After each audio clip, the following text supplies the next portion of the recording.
Rochester, or right here on the Fan Rochester. Listen anytime on the free Odyssey app. WLOC AM, WBEE HD2, and W239BF Rochester. The sports leader. 95.7 FM and AM 950. The Fan Rochester. Always live on the free Odyssey app. The Sports Bar with Danger and Battaglia. The start of legal tampering. Russell Wilson is signing with the Pittsburgh Steelers, and I like it. I love it. Hey, Steeler Nation, let's weld. The Buccaneers and quarterback Baker Mayfield reportedly agree on a 3-year deal worth $100 million. Kirk O'Chains, Kirk Thuggins, Justin Fields. Shark One Sharkley. Chris Jones. Bengals wideout T. Higgins has reportedly requested a trade on the heels of getting the franchise tag. Michael Pittman in Indianapolis. The Jaguars are acquiring Mac Jones in a trade with the New England Patriots. Mitch Morse. Gabriel Davis. The Bears are doing the right thing, planning to build a new stadium in the city of Chicago again. The Bears and DeAndre Swift. You already Snow University. Same thing with Dawson Knox. Cam Lewis. Mike Danger. So what are we talking about, Gino? Gene Battaglia. Talking about Bills free agency. How big do you think this team attacks free agency? Go Sabres. And the Hammers come away with this huge victory over the Utica Comets. Have now moved into third place again. 95.7 FM and AM 950. The Fan Rochester. You know, Gino, I got to say, a day like today, we here in the Sports Bar, we're kind of at a disadvantage. Let me explain. I mean, legal tampering is underway. And why we're at a disadvantage is we're here doing our show. We're talking, we're organizing. You're doing some light maintenance around the studio here, making sure that the clock is set to the appropriate time. And meanwhile, I've got people telling me, breaking news to me, all afternoon long while we're trying to, get ready for the show. Hey, this is happening. Hey, this is happening. Hey, Gabe Davis is going here. Hey, Deion Dawkins, did you see this? Hey, DeAndre Swift going to the Bears. I can't keep up, man. Legal tampering is underway. And, well, chances are you're probably going to break some news to us at some point this afternoon. Is there anything left? I mean, honestly, like Kirk Cousins, 4 years, $180 million to Atlanta. $180 million for Kirk Cousins, $50 million signing bonus. Good luck to the Atlanta Falcons. Yeah. And so we're just going to try and keep up with everything that's happening around the NFL. And there's no shortage. It feels like every few minutes there's something new crossing our feed. Oh, I got excited here because the Bills just put out the alert. Ooh, what is this from the Buffalo Bills? I'm not kidding you. We already knew this. Cam Lewis. Yeah. Wow. Kazoo. Yeah, that's 2 years. Cam Lewis is back in Buffalo. That's exactly what we were waiting for. One of the sayings of our show, no one cares when you're right. Well, you called that one. Don't worry. They're going to call, sign Cam Lewis. And you should take some credit, though, as well. You called Gabe Davis's landing spot. It wasn't hard to figure out, Danger. Like his Chad Hall, beloved guy, lands in Jacksonville. Let's connect the dots. Hey, their receivers really aren't good. Hey, Calvin Ridley has 1 foot out the door. Yeah. Let's give the money here to Gabe Davis. Not what you know, but who you know. Gabe Davis has a new landing spot in Jacksonville. So this afternoon, we're going to go through all of the moves, all of the transactions as they're happening, and they'll all become official at the start of the league year here later this week. But legal tampering in the NFL is underway. Lots of moving parts, and we'll talk about what it all means for the Buffalo Bills later on this afternoon when we're joined by Nate Geary from WGR and the Buffalo Bills Radio Network. Who is just off a golf trip. So, you know how when you come back after, it's down in the sun, he's in a great mood. So we'll be talking to Nate Geary, get his thoughts here on what may happen for the Buffalo Bills. I mean, what are the odds that we might have more breaking news today? Pretty good. So we'll talk to Nate Geary in the 4 o'clock hour. And Mike Catalana, 13WAM Sports, BuffaloPlus.com, will stop by here in about 20 minutes or so, and we'll break down some of these moves, not just by the Bills, but around the NFL. As the start of the new league year means the plate tectonics begin to shift a little bit, and you can question moves being made by all the different teams that are making the investments that they're making. We just see the Eagles getting Saquon Barkley on a deal. I mean, there's just so many deals here to get caught up on, and we'll get to all of it. Your calls as well. If you have a reaction, 866-4FAN, 585-866-4326 is our phone number. You can also engage with us on Elon's Twitter. That's X at the Fan Rochester. Are you upset what Deion Dawkins did today, or did you get a chuckle out of it? That's Deion being Deion. Deion's trolling everybody. Maybe now I can put ranch on my wings. The guy gets extended. And you know what? 3 years, $50 million for a guy that's made the Pro Bowl the last 3 seasons. Hard not to love Deion Dawkins and somebody that, is beating a steady drumbeat of this is home. I'm in Buffalo. I don't want to go anywhere else. Love hearing that. He now becomes the longest tenured draft pick in the Sean McDermott era. He was the second-round pick the year that Tre'Davious White was selected. And unlike Tre'Davious White, Deion Dawkins might have played his best football last season. By one measure, he was fourth best in the league in pass rush win block rate there. So for Deion Dawkins, again, 3 years, $60.5 million. The extension, the tweet that came out just before noon. And it's the timing that got a lot of people on this because, well, if you want to get further under the cap, noon was the deadline today. And by Deion Dawkins putting this out, it lasted Buffalo. Peace sign. Excited for this next chapter of my football career. Wonder if it's okay to eat ranch now. He's been available too, as we say.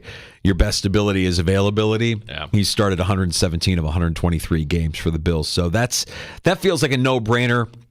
You got to restructure on the contract of tight end Dawson Knox now, lowering his $14.4 million cap hit that was expected for this upcoming season. You mentioned Cam Lewis. He'll be in Buffalo next season, re-signing on a 2-year deal. All he knows his entire college and pro football career is football in Buffalo. And we mentioned Gabe Davis. We should also mention that Mitch Morse has resurfaced in Jacksonville. That's a 2-year contract, a new 2-year deal. And you would assume that Morse would be the starter there with Jacksonville's center last season, Luke Fortner, moving back to the position he played most of his college career over there at guard. So Morse, Gabe Davis, both in Jacksonville next season. Cam Lewis returning, Deion Dawkins extending, and Dawson Knox restructuring for the Buffalo Bills. Yeah. This just in, Van Ginkel, defender in Miami, is going to Minnesota. So not a good start for the Dolphins here as they lost Christian Wilkins to the Raiders, too. Yeah, and a guy that we were talking about as recently as Friday got a deal done over the weekend is Chris Jones will stay in Kansas City. That's a 5-year deal worth $95 million guaranteed. So for me saying on Friday, hey, somebody's got to make it interesting. Make it a hard decision. It wasn't really a hard decision when Kansas City is able to make that kind of an offer for a player that had said he wanted to stay in Kansas City. We learned of Baker Mayfield, of course, remaining in Tampa. That's a deal worth $100 million, $50 million in guaranteed money, another $15 million available in incentives. And I think one of the big ones of the last 24 hours as well, Russell Wilson has joined the Steelers on a 1-year deal for the league minimum. The Broncos will release him on Wednesday at the start of the league year, and they will owe the balance of his fully guaranteed $39 million pay. Does Russ know what he's getting into? I mean, does he really thinks he's going to be the new quarterback for the Pittsburgh Steelers, but really, it still is a competition there, right? Like, if all things are equal. It's absolutely a competition. Right, and who do you think the Steelers want to win that competition? Well, I was going to save this for Aldrich to that, but I think it's worth repeating, and I'll probably say it a couple times throughout the course of the afternoon, because you're hearing a lot of this in the last 24 hours. There's literally no downside to signing Russell Wilson for $1.2 million. Well, there's absolutely a downside. So much of a downside that Denver would rather be down $80 million than have this guy around the team. He's a me-first guy, and you know what that locker room... You already have personalities in that locker room with Watt, Pickens, Pickett. I know that I said nobody deals with crazy the way Mike Tomlin deals with crazy. So, in a way, this is the perfect landing spot for Russ if he has any sort of shot of being managed. But we know how much he wishes he could have Tom Brady's legacy. He's like the bizarro Brady. Brady won without Belichick. He got his title in Tampa. Russ hasn't won without Carroll, and I don't see that changing. He is the league's biggest fraud.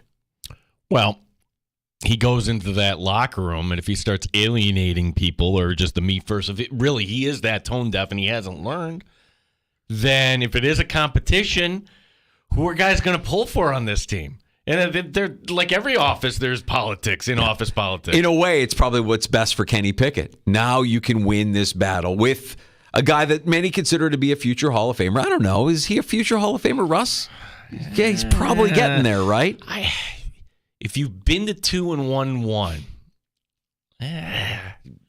all-pro, not all-pro, Pro Bowl quarterback. Never won an MVP. Never won an MVP. I don't think I think the stat is he's never gotten an MVP vote. Yeah. Well, regardless, if you're Kenny Pickett, you have an opportunity now to outshine the superstar quarterback and make your own legacy. And you probably will have the backing of your teammates because next to Russell Wilson, Kenny Pickett is going to feel like the ultimate team guy. If George Pickens was upset with the play last year, wait until Mr. Unlimited comes in and starts making it about me for it doesn't do anything other than what benefits him the most on any given play. Saquon Barkley getting a 3-year, $37.75 million deal with the Eagles. That deal also up to $46.75 million with $26 million guaranteed at signing. So for Barkley, it's just a matter of can he stay healthy? Last season, he did for the most part. In a season where he was franchise tagged, but you had a lot of problems with that offense in New York, and teams basically knowing if we stop Saquon, there's no way the Giants' offense is going to beat us. It'll be interesting to see what he can get done in that Philadelphia backfield, and simultaneously a guy that was in the Philadelphia backfield last season, DeAndre Swift, is signing with the Bears. I just feel like it's a lot of money being thrown around for these quarterbacks. Both he and Tony Pollard getting 3-year, $24 million deals. What happened to the running back market? Like, get somebody in the draft. Now, for Philadelphia, actually, I kind of get that because it's the double whammy, right? Like, I'm sorry, you're getting Swift. I think that's a big upgrade, a healthy Saquon Barkley, and you hurt your divisional opponent. So I see it from that standpoint that Saquon still is one of the best. The one that actually shocks me, the Green Bay Packers spent some money today? Are you kidding? Like, A.J. Dillon, take a seat now, or you're going to be hitting the bricks because Josh Jacobs goes now to Green Bay, coming over from the Raiders. Wow. I didn't see that. See, this is what I'm talking about. You missed that one. I missed that one, fell through the cracks. This is going to happen this afternoon. That's what I'm saying. I feel like I'm at a disadvantage because many of you that are listening along will probably be scrolling through your feed as you're listening along, and we don't have that ability. We try our best to keep up. So Jacobs now goes to Green Bay. Yep, and Palacero, just as I speak, tweeting out the Packers are actually releasing Aaron Jones. That doesn't surprise me either. He was due $12 million in 2024. Yeah, and he's 29. That's a little rich for a running back in the NFL. So there you go. So Jones and Dillon both hitting the bricks. Josh Jacobs comes in, probably a little bit more value, I would suppose. 3 years, $24 million for Tony Pollard to the Titans. And as I mentioned, DeAndre Swift getting that same 3 years, $24 million in Chicago. Michael Pittman gets a 3-year contract. The franchise tag gets lifted from the Colts wide receiver. And he'll still potentially hit free agency while in his 20s, coming off of a season where he set career highs in catches and in yards. Defensive tackle Eric Armstead, the 49ers, is being released at the start of the league year after refusing to take a pay cut.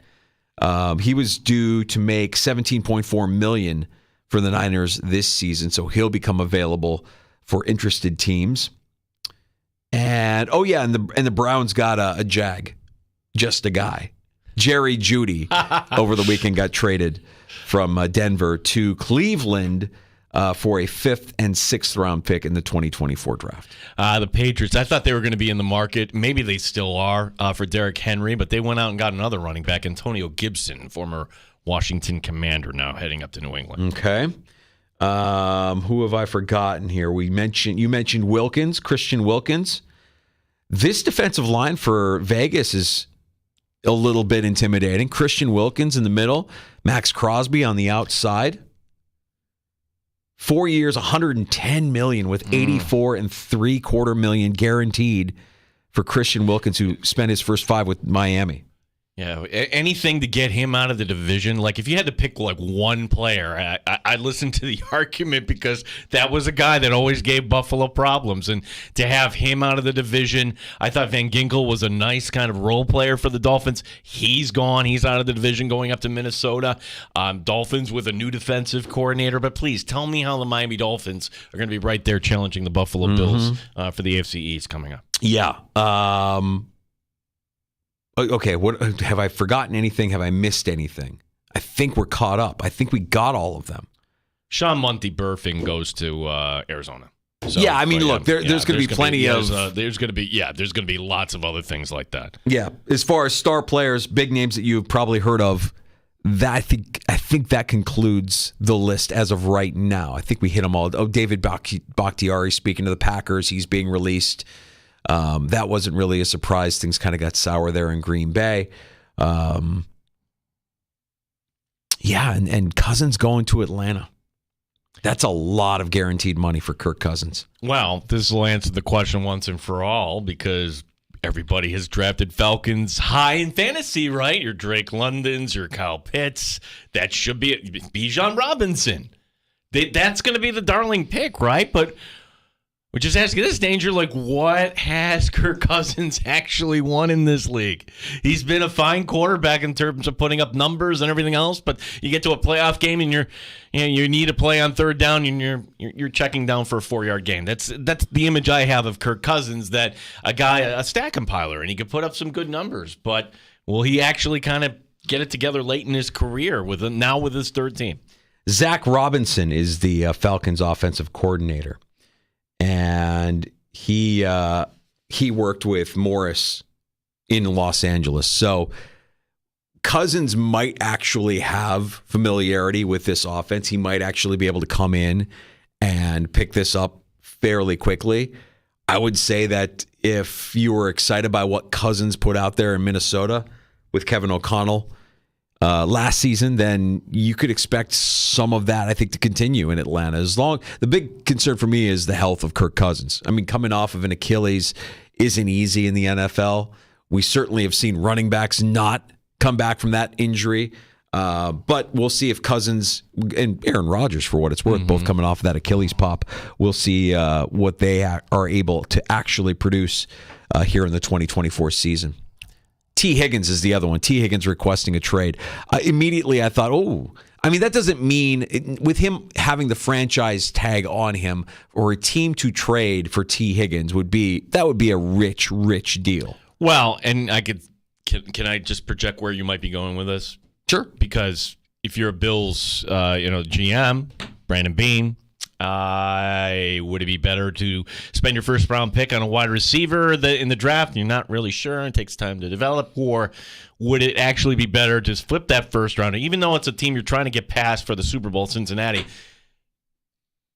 it's not that simple, because if the Bills had gobs and gobs of cap space, I'd say sure, let's do it. That's not the reality. It's that would tie up some $20+ million on this year's cap. You would figure, unless you're kind of going with a long-range deal here, and I don't know if that would actually fit the structure here. So would that make Buffalo better? Sure, absolutely. But again, the salary cap sort of is kind of real. I'm trying to I don't remember off the top of my head what teams have to give up in order to trade for a player who's franchise tagged. Do you have to give up? No, or am I thinking of a different scenario? No, you can lift the tag at any point and then work out the trade. Okay. Yeah, that is something that can be done. They didn't completely rule out the idea. The Bengals didn't completely rule out the idea of trading Higgins when you heard from Duke Tobin at the Combine. He's their director of player personnel. He mentioned that wasn't completely off the table, but it sure sounds like they've kind of committed to T. Higgins. They want T. Higgins there in 2024. I mean, this is going to be their last chance to get Higgins and Burrow and Jamar Chase on that offensive side of the ball for Cincinnati for one more year. And even though Higgins has requested a trade, it doesn't mean that they have to give him that. He could be back in Cincinnati. And if he does show up and does play under the franchise tag, That's still a scary offense. Saquon Barkley, by the way, got $26 million guaranteed, according to Spot Track. That is the second most all time, next to Christian McCaffrey in terms of guaranteed dollars for running back in terms of a signing bonus.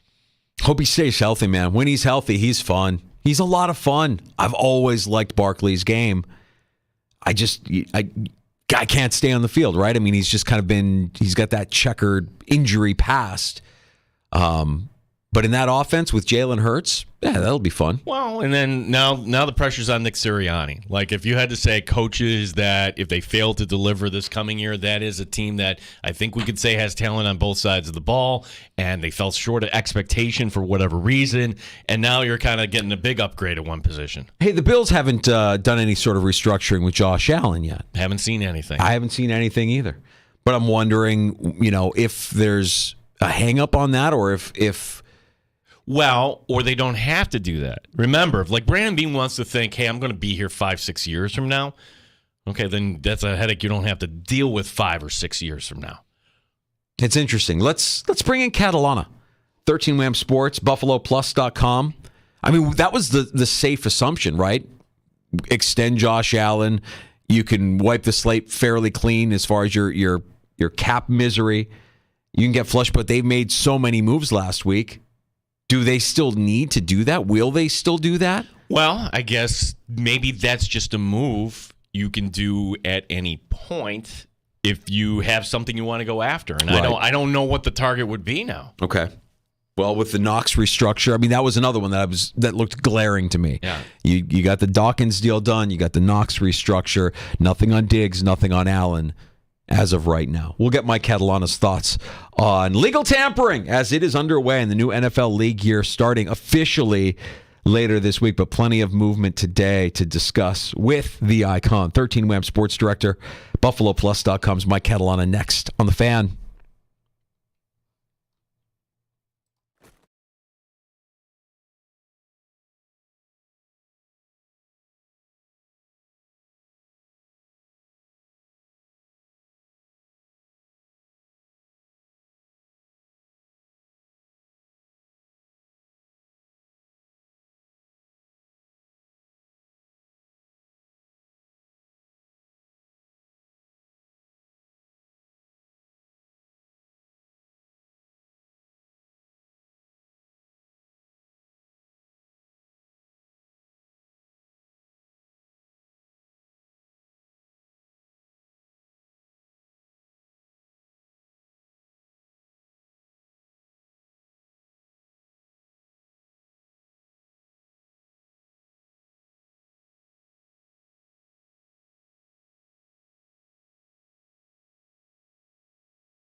Gabe Davis is now a former Buffalo Bill. The wide receiver gets 3 years, $50 million from the Jacksonville Jaguars. Also heading to Jacksonville, center Mitch Morse. Morse getting 2 years, $10.5 million with 7 of that guaranteed. The Bills did bring back today safety Cam Lewis. It's a 2-year deal worth $4 million. And left tackle Deion Dawkins helping out the cap. He extends his contract by 3 years. We'll get the thoughts of 13 Whams and Buffalo Plus's Mike Catalana. He joins us next year in the Sports Bar.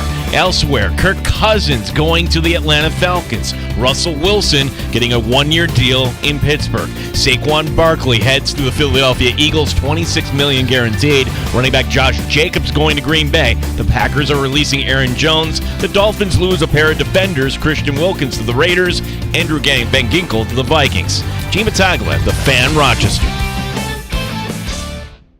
Raise the bar on Rochester Sports Talk. You're in the Sports Bar with Danger and Battaglia on the Sports Leader, 95.7 FM and AM 950 The Fan, Rochester.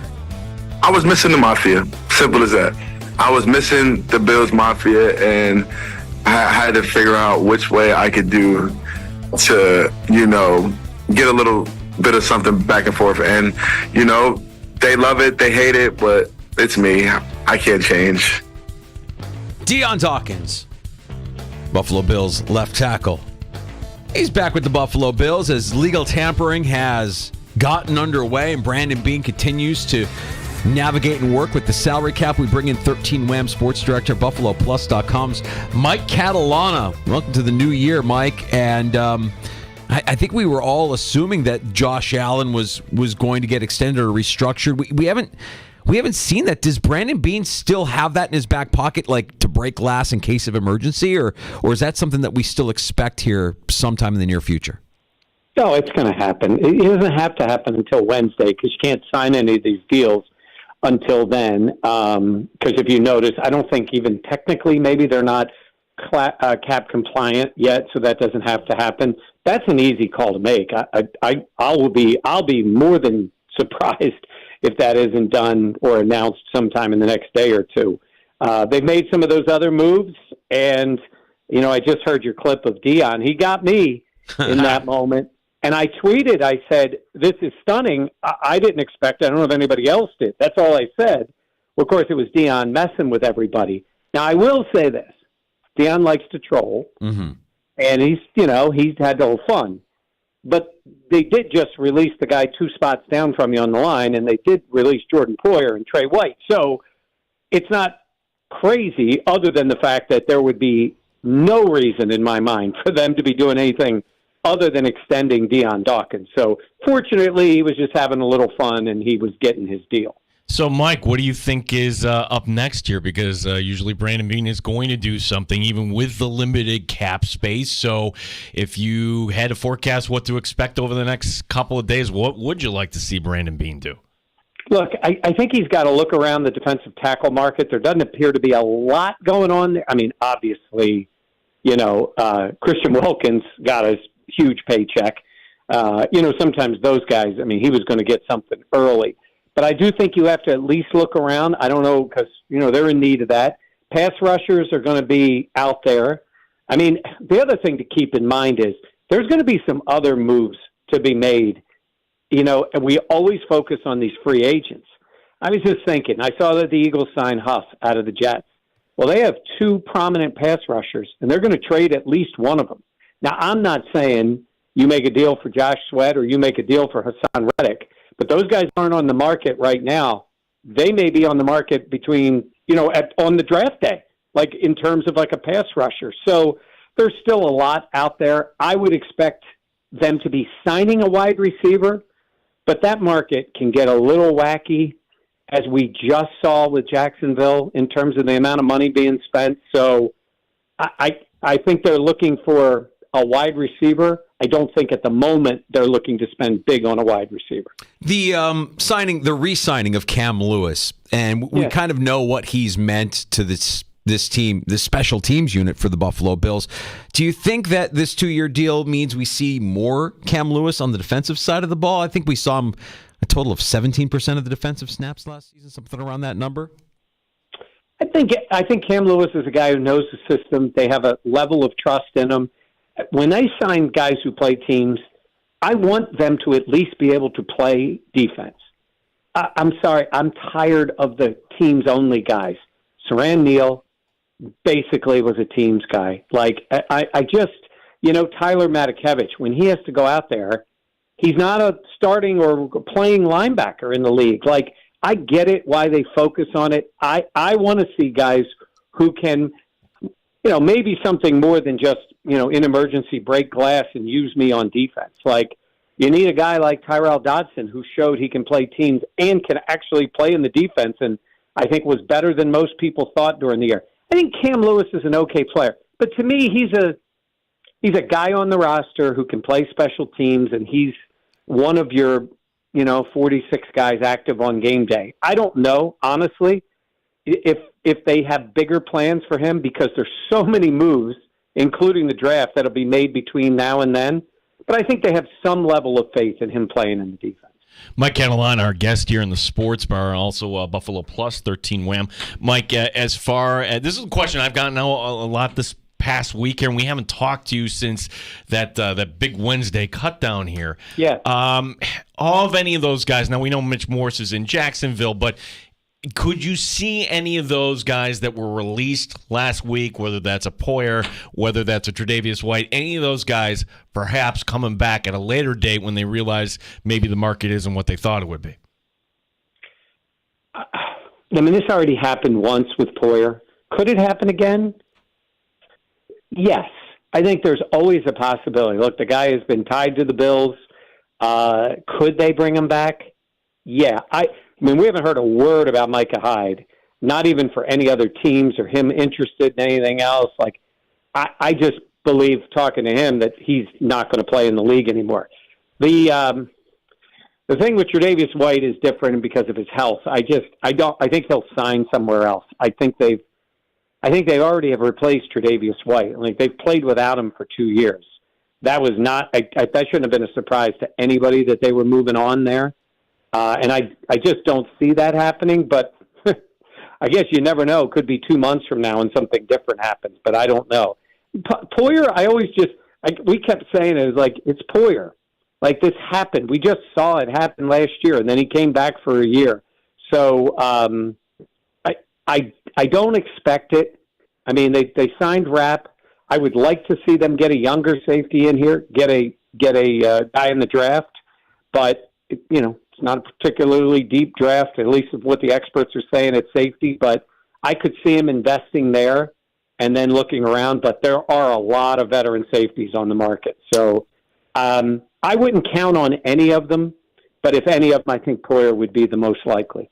Mike, when you look around the rest of the NFL outside of Buffalo, do you see anybody making a move where you're like, hey, they got it right? Because it just feels like with free agency, a lot of it at the time of the signing, you're like, this is too much money. This feels like fool's gold. It can't really work out for Kirk Cousins in Atlanta. It can't really work out for Russell Wilson in Pittsburgh. Who do you think so far from what you've seen in some of these signings that we're hearing about now, who's gotten it right? I really don't mind the Cousins signing. I think Cousins is a good player. You're the Atlanta Falcons. You're irrelevant. You've been irrelevant. You've gotten some good skill guys. Let's see what you got down there. That's a winnable division. And look, I'd say baby steps. He's in his 30s. At some point you're going to need another guy. But, everybody, I think anybody who watched that quarterback show saw a little different side of Cousins. And you can win games with him. You can score points. He can put up numbers. I just think sometimes teams like that are sitting there going, what do we have? Like, listen, I'll take Kirk Cousins 12 days a week over Russell Wilson. I think Russell Wilson is who he is. I think for Pittsburgh, you get him on the cheap, but I kind of think you're getting what you're paying for there. Will he be better than Pickett? Yeah. I mean, he just did not show anything really last year, but those are okay. It's interesting with the Raiders, with the Wilkins signing. I mean, they got him with Crosby next to him. Yeah. I mean, that's a lot of money, but, man, that's pretty good. But let's be honest. In this league, you got to be able to move the ball. You got to be able to score. They just lost Jacobs he ended up signing with the Packers. So, I mean, those are good moves. But something about the Cousins move just seems like, again, it sounds like maybe a Bills during the drought kind of move, but I do think they have some guys that can at least show what they were drafted for with a legitimate quarterback in there.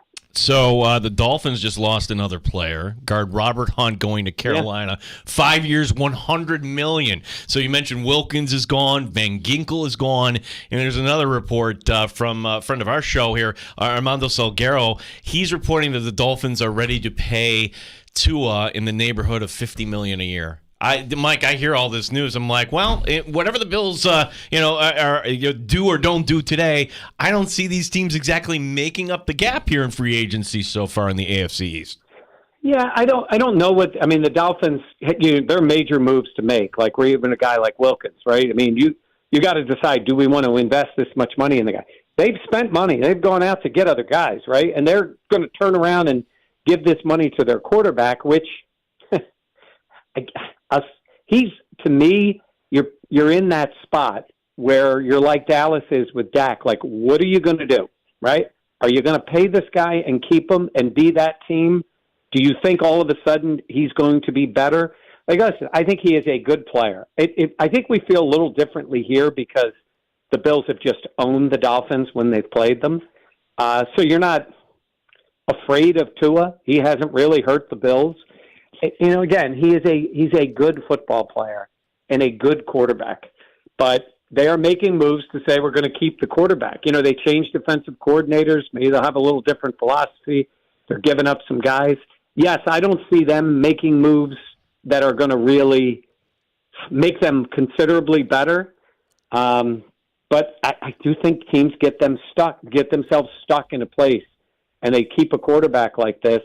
And this, to me, is different than what I just said about Kirk Cousins, because Atlanta's been nowhere, and they're looking for some relevancy. Where the Dolphins have been very relevant, they just can't get past that point. Mike, when you look at, since this is the first time we've had the chance to talk to you since Brandon Beane's Red Wedding last Wednesday, when you look at that, and everything that was lost and all of the moves that were made, and 12 players in total kind of being moved around, I think everybody universally was surprised by the release of Mitch Morse. Was there anything else there that kind of struck you? You mentioned earlier nobody should be surprised about Trey White. They hadn't had him for the last 2 years. When you look at some of those other moves made last Wednesday, do the Bills come out ahead? I mean, we know that they have to do this because of the cap, but do they actually come out ahead when it's all said and done? Is this addition by subtraction? They don't have to do it because of the cap. They do not get rid of players because of the cap. I'll tell you that right now. They may have decisions to make on players. They turned around and gave some of that money to Taylor Rapp. They're going to sign other players to use that cap space up. They're going to re-up players because Trey White's not on the roster. They're just moving the cash around to other players. The Mitch Morse one surprised me because I like Mitch. Now, listen, all these guys, everybody's dropping tape in the machine and going to tell you. I don't know what they feel about Mitch long-term, and meaning like 3 more years on this roster. So at that cap number, they're looking at it. Do we extend him, or do we move on and make the move now? And whether that's moving McGovern over or drafting somebody or signing a veteran center to come in and play, depending on what they do. But, they're not cutting Jordan Poyer because of the cap. They're not cutting Trey White. Trey White didn't play. This is a case of they're moving on from the player. And I think the same thing with Poyer. If they wanted to keep Poyer, they would have extended him. They would have changed the deal, and they would have kept him. That's why I say this. Gabe Davis just got $13 million a year. Mm-hmm. He was playing for the Bills, making $2 million. Now, again, it's the end of a deal on a fourth-year guy. He absolutely outplayed his fourth-round pick, but he's now getting 6 times the amount of money he made last year. He's catching 40% of his targets. He's never caught more than, I think, 45 passes in a year. And this is with Josh Allen as your quarterback. And you're the number 2 guy next to Stephon Diggs. And now another team pays him. I think the Bills are looking at it as decisions on players with salary cap benefits. That's the way I look at it. And they made those moves, honestly, let's be honest. Mitch, to me, they'll miss Mitch until they replace him. That guy's got to be replaced. I love Poyer as a Bills player. But for the next few years, I think they needed to make a move. The guys are getting older. They don't want to stretch that one out. until they replace them, they're missing them. But I think that is the plan. But the other guys were all, let's be honest, who in that group are you sitting there going, oh my God, what are they going to do without this guy? And some of those guys could be back for all we know, right? Whether it's Himes or whether it's Hardy, like you never know if one of those guys comes back if you want them back. But I think they needed to make some of these moves, and I think they have to be smart. But this is a year for them to also start looking at getting some younger players on the roster. That was going to be my next question, because with the Mitch Morse release, what also made that surprising in part was so much has been happening here, Mike. We almost forgot, hey, Ryan Bates got traded for a 5th-round pick, which is actually the 4th round. So I guess my question is, that's 11 picks now. So what do you think of the philosophy here? Because I've heard it two ways. Hey, this is great. Just go use all the draft picks and have a lot of competition and have at it. Or do you think this gives Brandon Beane the collateral now to move up? I think it gives them the collateral to move up and to still bring in, say, 8 draft picks, right? That's a lot of players. And then you even have some guys from last year, like Shorter, the wide receiver. I have no idea whether he's going to be. He looked okay in camp, and he got hurt, and they sat him down for the year. But you do have some younger players who have been, Ingram, the corner. You have some younger players who are maybe going to get their chance. But no, I'm with you on this. I do believe he's got the extra picks to turn around and say, whether it's in the 1st round, go up to get the receiver you want, or in the 2nd round. Like, he's got those extra picks. But I still believe he can deal a few of those and still bring in 8 players, 9 players, whatever it happens to be, because you do need to bring in some younger players. So I think it's both. And listen, I don't dismiss the fact that they are losing leadership. They are losing guys who have been good. But you guys know it, man. This league is about what you're going to do, not what you've done in the past, and things change quickly. So we'll see how it works out. But, man, there's going to be – this franchise is going to be making a lot of moves over the next 3 months. You know what I'm saying? We have all this free agency. We have the draft. Then you got the post-draft moves. Then you got the moves made in August. There's still going to be a lot. But I think the focus at some point is going to be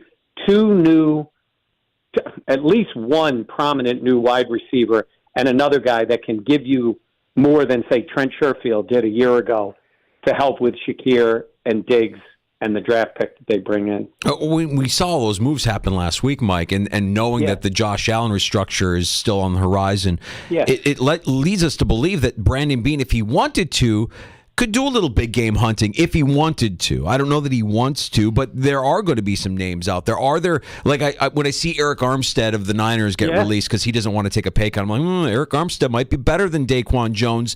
Let's not default to the guy that we know just because we know he was here. Is there a better option for the Buffalo Bills on that defensive line? Is there more big game out there for Brandon Beane to go hunting for?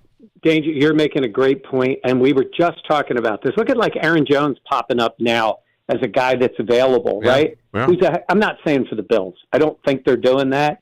But, all of a sudden you're around here and you're thinking as a GM, Jones is going to be back with Green Bay and he's free. There's a good one with Armstead. Probably a lot of people thought maybe he'd rework that deal, and it didn't happen. So I look at this and I say, you just don't know what's out there. And if it pops up, does he want to be ready for it? Be ready to make that move? And I think he will. And that wouldn't surprise me at all. Something, not specifically Armstead, but something with a D tackle. I like Daquan a lot, and I think they could bring him back. But they're also going to need to draft a D tackle. We don't know. I don't think Leonard Floyd would be back on the edge. I don't, because I think he'll end up getting paid by somebody. But like I just said to you, it's not on the free agent market with guys like Sweat and Reddick, but they're going to be out there, I think, in some form. So you never know what happens with a guy like Leonard Floyd, who was very productive for them last year on the D end. So it's funny, when we were in Indy, I was talking to Beane, and I said, everybody focuses on the guys whose contracts are up. You're dealing. Look at what ended up happening. He ended up releasing a guy with a year left. He released another guy with multiple years left. He released another guy and then with a year left, and then he's got players that are free agents that he's making decisions on. So there's so many players out there who could be changing teams that we don't even know are available yet. So let's wait and see. But yeah, Bean's got his work cut out for him, but I think you're right. I think he wants to have that space to be ready to pounce if the right kind of player at the right position, to me, that's defensive tackle and that's wide receiver, is available, and then still to add in the draft. Mike, Saquon to the Eagles. Are you excited about this? Yeah. Look, Saquon is a talent. And listen, I know there's Giants fans listening. He's been running behind what has been not a great offensive line, and he's had pretty much lousy quarterback play the whole time he's been there. I still think he's a very good talent. I'm very surprised the Eagles spent that much money on a back. They don't do this. Howie has not done that. Now, that being said, even without Kelsey, they have a really good offensive line. The ability for Hurts to run makes it a lot better. Even though Daniel Jones at times, could run, they were better when he was healthy. And Barkley can catch the ball out of the backfield. Howie must think he's got something there. I'm really surprised. It's a lot of money for a back. I'm not saying he's Christian McCaffrey. McCaffrey is in a zone all by himself, but I think he can play a similar version of a game that they're interested in. That surprised me. They went to New York and grabbed two guys. That Huff is a talent, undrafted guy that they got at the DN spot. So, Howie's not afraid to make moves. But the Barkley one, I will say, not that they were interested in him, but that he got that much of guaranteed money is a surprise, because that pretty much links him to the Eagles for 3 years. And they just have not done that with the running backs unless they drafted him. So let's see how it plays out. But it's a bit of a chance they're taking there with his injury history. Mike, indulge me for a second, because some news that broke this weekend, when I saw this, I'm like, ooh, this isn't good for the Bears' ability to trade. When Mac Jones goes for a sixth, Justin Fields goes for what? And does Justin Fields go for anything at this point? Because I'm sitting over here just biting my nails, waiting for the next shoe to drop and wondering what this all looks like over the course of the next couple of months here in Chicago. Yeah, it's interesting with a guy like Fields, because you don't want to wait too long to make a deal, because these other spots have to get filled. But seriously, when you're looking at, Sam Darnold and Russell Wilson maybe getting chances to start in places, like Justin Fields is not a superstar, but he's better than Mac Jones, and he's certainly better than Zach Wilson, and he's better than Russell Wilson, in my opinion. And I'm like, you should be able to get something for him. He is going into his fourth year, then you'd have the fifth year option. Yep. You would think there's teams out there willing to take a flyer. I don't know, but I'm guessing they're not at a great position of strength unless they decide to hold on to him, which I'm not sure what that does for them. I'm thinking maybe one of these deals that's like a third rounder with a chance to be more, depending on how he does, or if he signs an extension or whatever it is you can tie it to. But I don't see them. I certainly don't see him getting a one, and I really don't expect a two. This is just my guess. I would say maybe a third and a fifth. Do they hold him, Mike? Do they hold him and draft Caleb Williams anyways, and then maybe see his value increase in the preseason or early in the season when a team ultimately needs a quarterback due to injury? Yeah, I certainly think that could happen. Where you look and you're a GM of a team and you're sitting there going, with all these draft picks and all these guys, I have a lot of options. And then all of a sudden on August 6th, you don't have as many options, and you look around and there he is sitting there, and you're going, we'll take a flyer on him, and maybe that's when you give up a two, or potentially something like that. But listen, I think they have to be smart. They've got a lot of draft assets. But I do believe they're taking Caleb Williams, unless I'm surprised when it comes to draft day. But I don't think the market is great for him at the moment, but I think you might be right. They hold on to him for a little while. They could still deal him at some point. If all they're hearing is that, they may be better off just waiting to see what pops open. Mike, a lot of ground you just covered for us. Thank you for your time today. What can we check out tonight on 13 Wham and what's coming up here on Buffalo Plus? Yeah, well, we're working on all the Bills stuff for today. It's interesting. We're waiting. In fact, we were going to record our podcast, and we're like, you know what? We're going to wait it out here for Buffalo Plus a little bit, because Last week we were sitting here ready to record when the first move was made, and we're like, maybe we need to re-record our podcast after the Bills made multiple moves after that. But we'll keep an update on everything that's going on with the Bills. And, not only, like I said, the moves they've made already or plan to make, but what's next for them, where they should be looking, and what's coming up. You'll hear from Dion in his trolling today. Man, seriously. I got to worry about fake Ian Rappaport tweets, and then this one comes right from Dion himself. But, hey, that's what happens. Sometimes the player himself is having a little fun. How can the media get back at Dion for this, Mike? He's Dion. Like, what are you gonna do to Dion? He's good with all of us. He's Dion being Dion. My God, McDermott went on there pretending to be Sean from Orchard Park.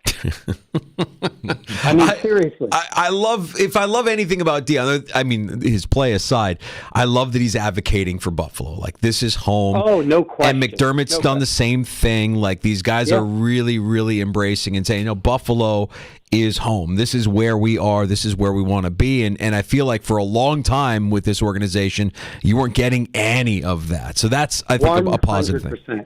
Yep, 100%. And you hear other players say that. And look, I think, when guys leave, they feel, they miss it. They miss being here. And it's funny we mentioned those guys. I think Poyer and Hyde played a huge role in that, especially a guy like Hyde, who had come from Green Bay, a playoff team, and he talked up Buffalo all the time. And he talked about it when he was right at the end of his time this year, when it sounded, certainly like he's leaning towards retirement.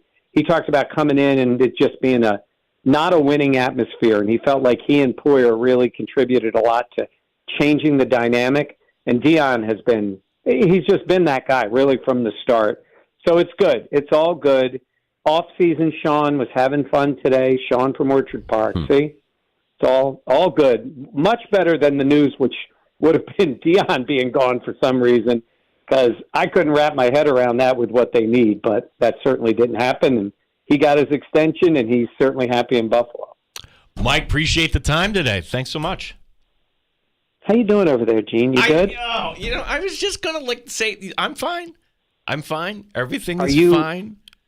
Hauser pitched well yesterday, Mike, but I'm not getting excited. I can tell you how things are going. You know where Gene is at right now? He's ready to pile on Yankee fan. He's ready to just go after Yankee fan. Lash out at Yankee fan. No. I wouldn't do that, Mike. You can learn new things, and I'm learning better fan behavior. Yeah, okay. Good luck with that. By the way, real quick, Ernie Clement hit another home run for the Blue Jays today. Local guy. Yeah. Love it. I tell you, Jays better be keeping him on the regular roster this year. He's had a great spring. I think he's batting like 380. So good to see the local guy, when he's had to show himself, has done really well for them. So we'll be keeping an eye on Ernie too. I love it, Mike. Thanks for the time, man. We'll talk soon. Anytime, guys. You got it. 13 Web Sports Director, BuffaloPlus.com. That's Mike Catalano, Rochester sports icon, joining us here in the sports bar. Yeah, as far as big Bills news today, okay, Deion Dawkins, an extension. Cam Lewis is back. Two former Buffalo Bills finding jobs elsewhere, both in Jacksonville, being Gabe Davis and Mitch Morse. And the restructure of Dawson Knox, which, again, that isn't a surprise either. Yeah, okay, that came across too. Yeah, just given the amount, the lack of production, not $14.4 million for a cap hit that was expected for 2024. That felt like a move that needed to be done. All right, we're going to come back with some takes on tap. I'll drink to that. We'll be joined by Nate Geary coming up here in the 4 o'clock hour as well from WGR, our Odyssey Sports sister station, and the Buffalo Bills radio network. We'll get his thoughts on legal tampering and moves being made by the Buffalo Bills. What could be next for Brandon Beane? I'm kind of on board with Brandon Beane looking at that defensive tackle. If you've got the room. You brought up a good point, because do you want? I think we'd all be happy if Daquan Jones came back, but is there something better? You should have your sights set on something better. Now, I'm just going to point out a guy like Eric Armstead has gotten his team to the Super Bowl. Feel like that might be an upgrade, but we'll see. We'll see. What about a guy like Brian Burns out there? Would you go trade for somebody like that? That's the biggest game hunting right now. If Carolina not going to pay him. He's franchise tagged, right? Right. Yeah. You'd have to pay up. Yeah. We'll get Nate's thoughts on that and more. You're welcome to join us anytime. Our phone number, 866-4FAN, 585-866-4326.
HD2 Rochester and streaming online and in the Odyssey app at The Fan Rochester, the sports leader, 95.7 FM and AM 950, The Fan Rochester.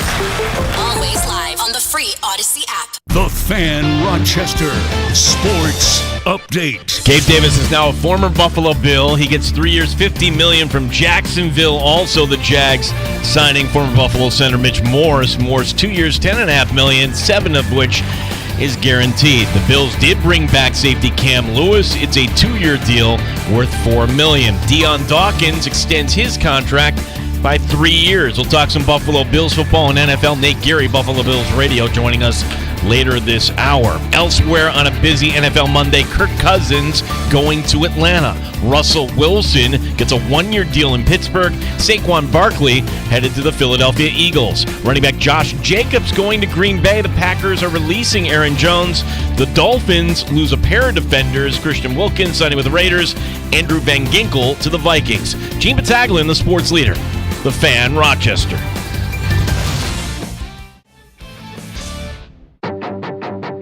The Sports Bar with Danger and Battaglia. The start of legal tampering. Russell Wilson is signing with the Pittsburgh Steelers, and I like it. I love it. Hey, Steeler Nation, let's weld. The Buccaneers and quarterback Baker Mayfield reportedly agree on a 3-year deal worth $100 million. Kirk O'Chains, Kirk Thuggins, Justin Fields. Shark one, Sharkly. Chris Jones. Bengals wideout T. Higgins has reportedly requested a trade on the heels of getting the franchise tag. Michael Pittman in Indianapolis. The Jaguars are acquiring Mac Jones in a trade with the New England Patriots. Mitch Morse. Gabriel Davis. The Bears are doing the right thing, planning to build a new stadium in the city of Chicago again. The Bears and DeAndre Swift. You already know University.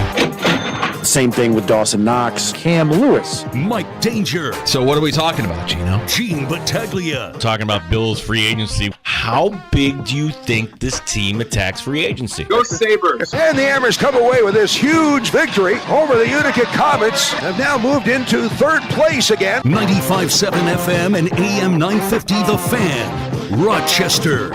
You're about 15 minutes away from Nate Geary, the Buffalo Bills Radio Network, and our Odyssey Sports sister station, WGR in Buffalo, joining us here to talk some Buffalo Bills free agency, legal tampering underway in advance of the league year getting underway. There are so many moves happening, so many big names shuffling teams. We'll get to all of that here throughout the course of the hour here in the Sports Bar. Yeah, two things I couldn't fit in the update there because I ran out of time. With the Giants, we mentioned how Saquon left. The Giants also lost Xavier McKinney, 4 years, $68 to the Packers. The Packers are spending money, but now this just in, because don't worry, you've got your replacement for Saquon Barkley going, and you guesses, Giant fans, because you like the Buffalo pipeline.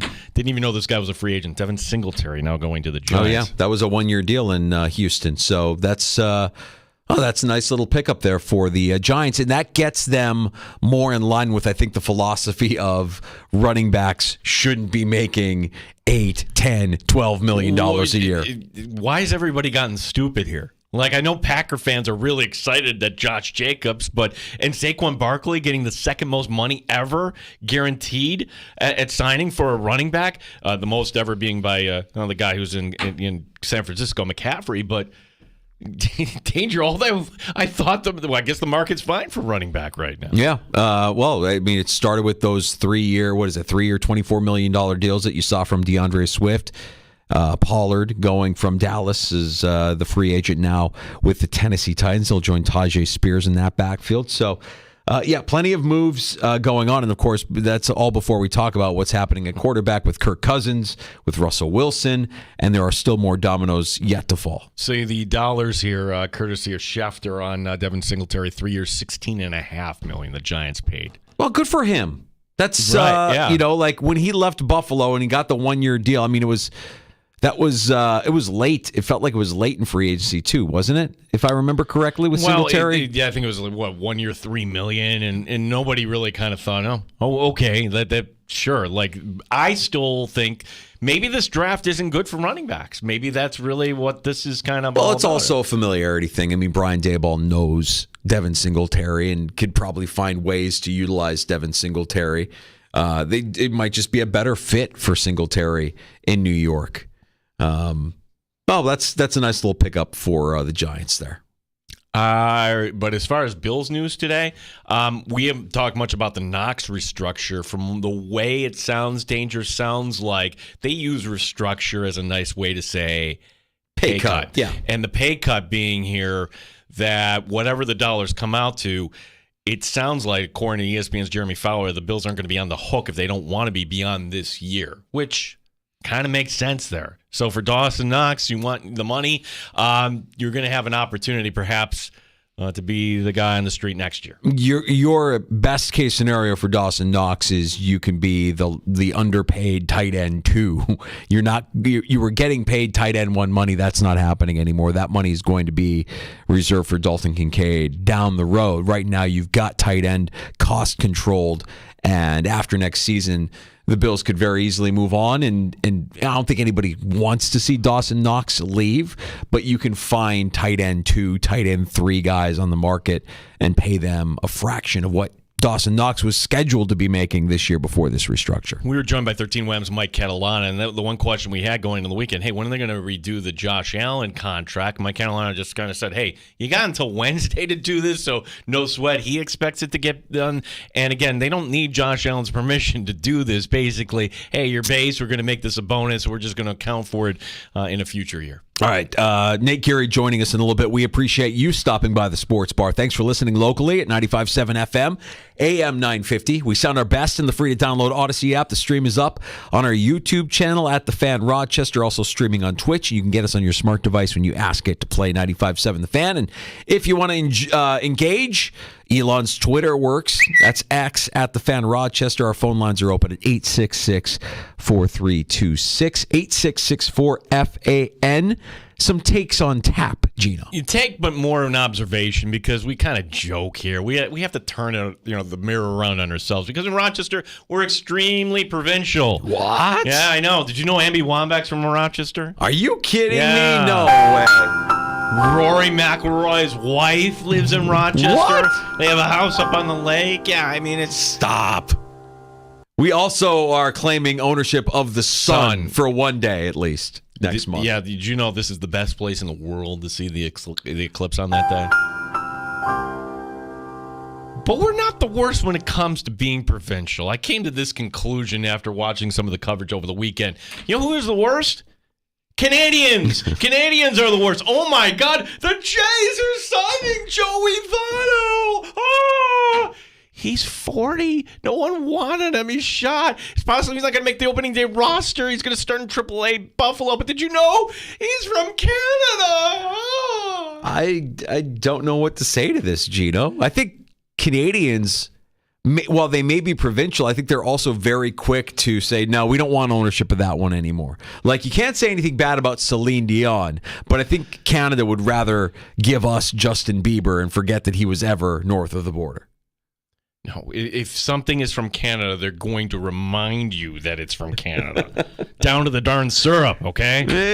Yeah, but I think Canadians would also say that Americans are just as bad about that. There's a skit. I know you don't watch Letterkenny. Humor me on this. Okay. There's a skit where they talk about how people who go to L.A. only talk about how great things are in L.A. The tacos are better in L.A. Oh, you got to go for a hike. If you're going to go for a hike, you got to hike in L.A. Oh, the weather is unbelievable in L.A. So everybody, I think we're all guilty of being a little provincial. Hell, this weekend I spent time watching the Minnesota State high school hockey tournament. Why? I have no skin in the game. I have no horse in the race, but I claim ownership of what I think is the greatest high school sports tournament, short of maybe Texas and football. It's fantastic. And so if I turn it around on us, though, we have to be self-aware that we're worse than all these other areas you're mentioning, though, right? I don't know. You know? I don't know. Maybe it's just a function of local pride. And there's nothing wrong with being proud of where you're from or proud of where you are. But Joey Votto, yeah, that doesn't feel like it's something that's going to really move the needle. No, not. Quick other baseball take here. Danger from may go back to back. Yeah, go ahead. And no, and don't say this is you as a misfit. I'm not calling you any names. How dare you? I'm not saying anything negative. This is a story here. Any other day, we might be talking this as a lead story. Garrett Cole's getting an MRI on his elbow. New York Post puts it in the headline, dire. Oh, boy. Well, Yankee fans dire. Yeah. Well, if you're getting an MRI on your elbow and it's reported pain, you're bracing for the worst. You're bracing for Tommy John. Yes, exactly. And we don't know yet, but look, if you took Cole way off that staff, it's not good. I'm stating the obvious, but Danger, I'm not sure this team was even making the playoffs anyways. This will be the first losing season for the Yankees since the year 1992, which the take is, hey, Yankee fans, you haven't experienced this. Like, I know you got Soto, but if Cole goes down, I'm not basking in any glow here. If Cole plays a quarter of the season, if he's available for a quarter of the season. Say it's one of those injuries where they manage it with the plasma or whatever. Yeah, whatever they do. That he doesn't need surgery. And they can fart around to the end. Yeah. I mean, I think with Cole, they have a winning season. Without him, this is a strong take. I think you might be onto something. That for all that they have... No, I'm agreeing with you. I thought you were going to be like, you misfit Met fan. Well, I think... The little brother syndrome is implied here. I mean, you're a Mets fan looking up at the Yankees and saying, yeah, they're going to have a losing season for the first time since 92, and you guys don't know what this is like. That's coming from the mouth of a Mets fan, for sure. I don't think normal people would say that. I think Mets fans would say that. That you guys don't know what this is like. We've been in misery every year, save for maybe one since 1992, but you guys don't know what this is like.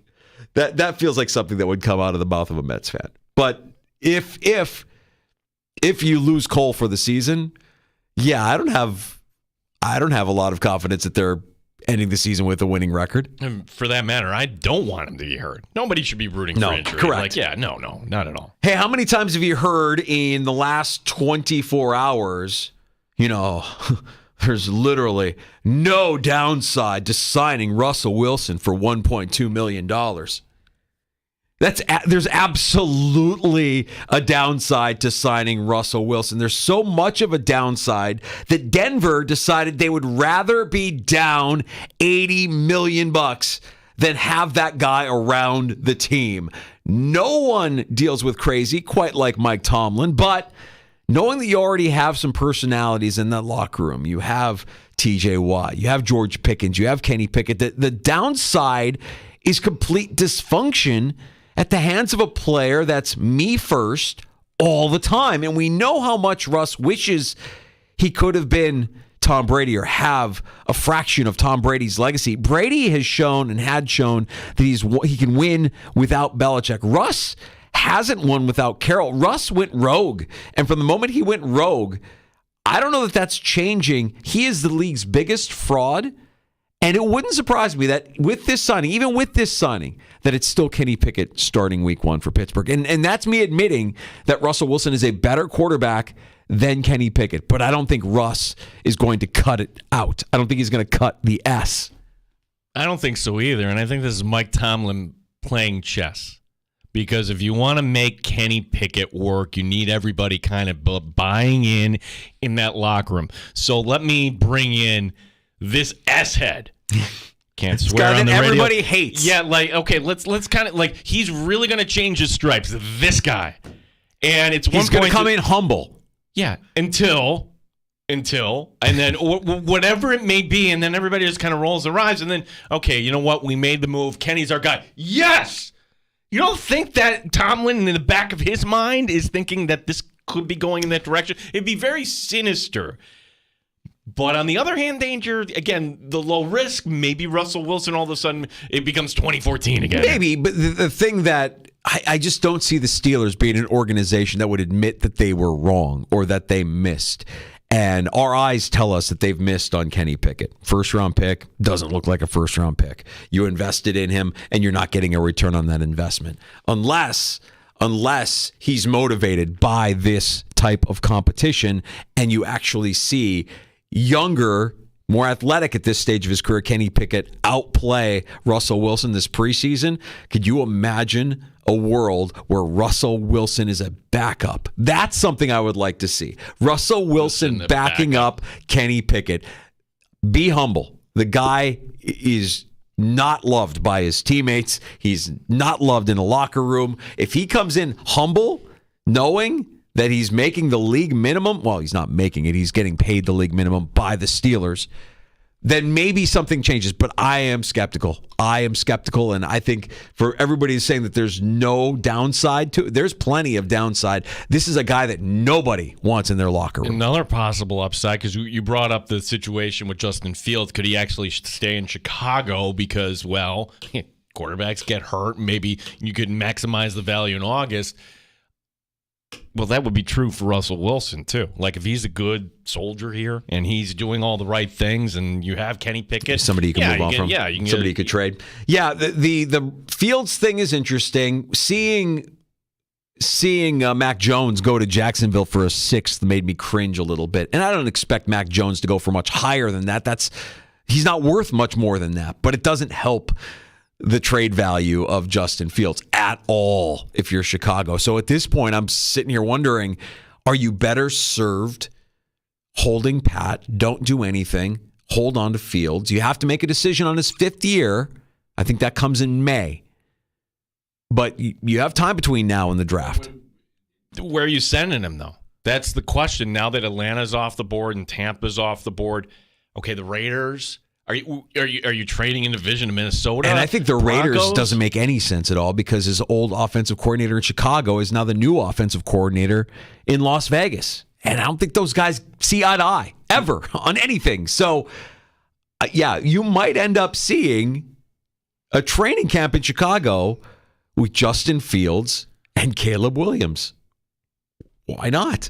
I mean, you have a quarterback, you have two quarterbacks on their rookie deal. You're going to move on from Fields at some point, but you move on when his value is higher than it is right now. Or a team like Washington gives you the sun, the stars, and the moon above to move up one slot. Yeah, I'm not holding my breath for that anymore. I hear what you're saying, but I'm not holding my breath for that anymore. I think everybody's kind of come to the conclusion that the Bears are going to take Caleb Williams with the number 1 overall pick. Are you going to be miserable on draft night? Because Three Heads draft show, it's always like, yes, spring is here, it's the draft, and you're throwing them back, you're having a good time. I'm just worried that you're going to be like, 2 picks in the top 10 right now. Yeah. I think I'll be okay. I think I'll be all right. Caleb Williams excites me more than Justin Fields did. You remember when they traded up to get Justin Fields. That felt desperate to me from an old GM and an old head coach that really didn't know. They knew they were going to lose their job, so they had to do something at quarterback because they burned Mitch Trubisky out. So that didn't excite me. Caleb Williams, if he's as good as advertised, hard not to be excited about that. And then you have another pick inside the top 10. Maybe you can get another rookie wide receiver. Yeah, I might be in a good mood on draft. Well, I mean, we're going to be at Three Heads. Of course I'm going to be in a good mood. I had a good time at Three Heads this weekend, too. We got to get to Nate Geary. WGR, the Buffalo Bills Radio Network. Legal tampering is underway. And we'll talk about some of these moves being made today by Brandon Beane of the Buffalo Bills. What could be next for Beane and company? We'll get into it with Nate next on The Fan. You're listening to the Sports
Sports Update. Gabe Davis, now a former Buffalo Bill. He goes to Jacksonville, 3 years, $50 million. Not the only former Buffalo Bill to head to that team. Mitch Morse, also a Jag, $10.5 million over 2 years. 7 of that is guaranteed. The Bills restructuring the deal, essentially a pay cut for Dawson Knox. Deion Dawkins extending his contract. And the Bills bringing back Cam Lewis. It's a 2-year deal worth $4 million. We'll get the thoughts of Nate Geary, Buffalo Bills Radio Network and WGR. He joins us next year in the Sports Bar. Elsewhere, Kirk Cousins going to Atlanta. Russell Wilson gets a 1-year deal in Pittsburgh. Saquon Barkley heading to the Philadelphia Eagles. Devin Singletary goes from Houston now to the New York Giants. Running back Josh Jacobs going to Green Bay. The Packers releasing Aaron Jones.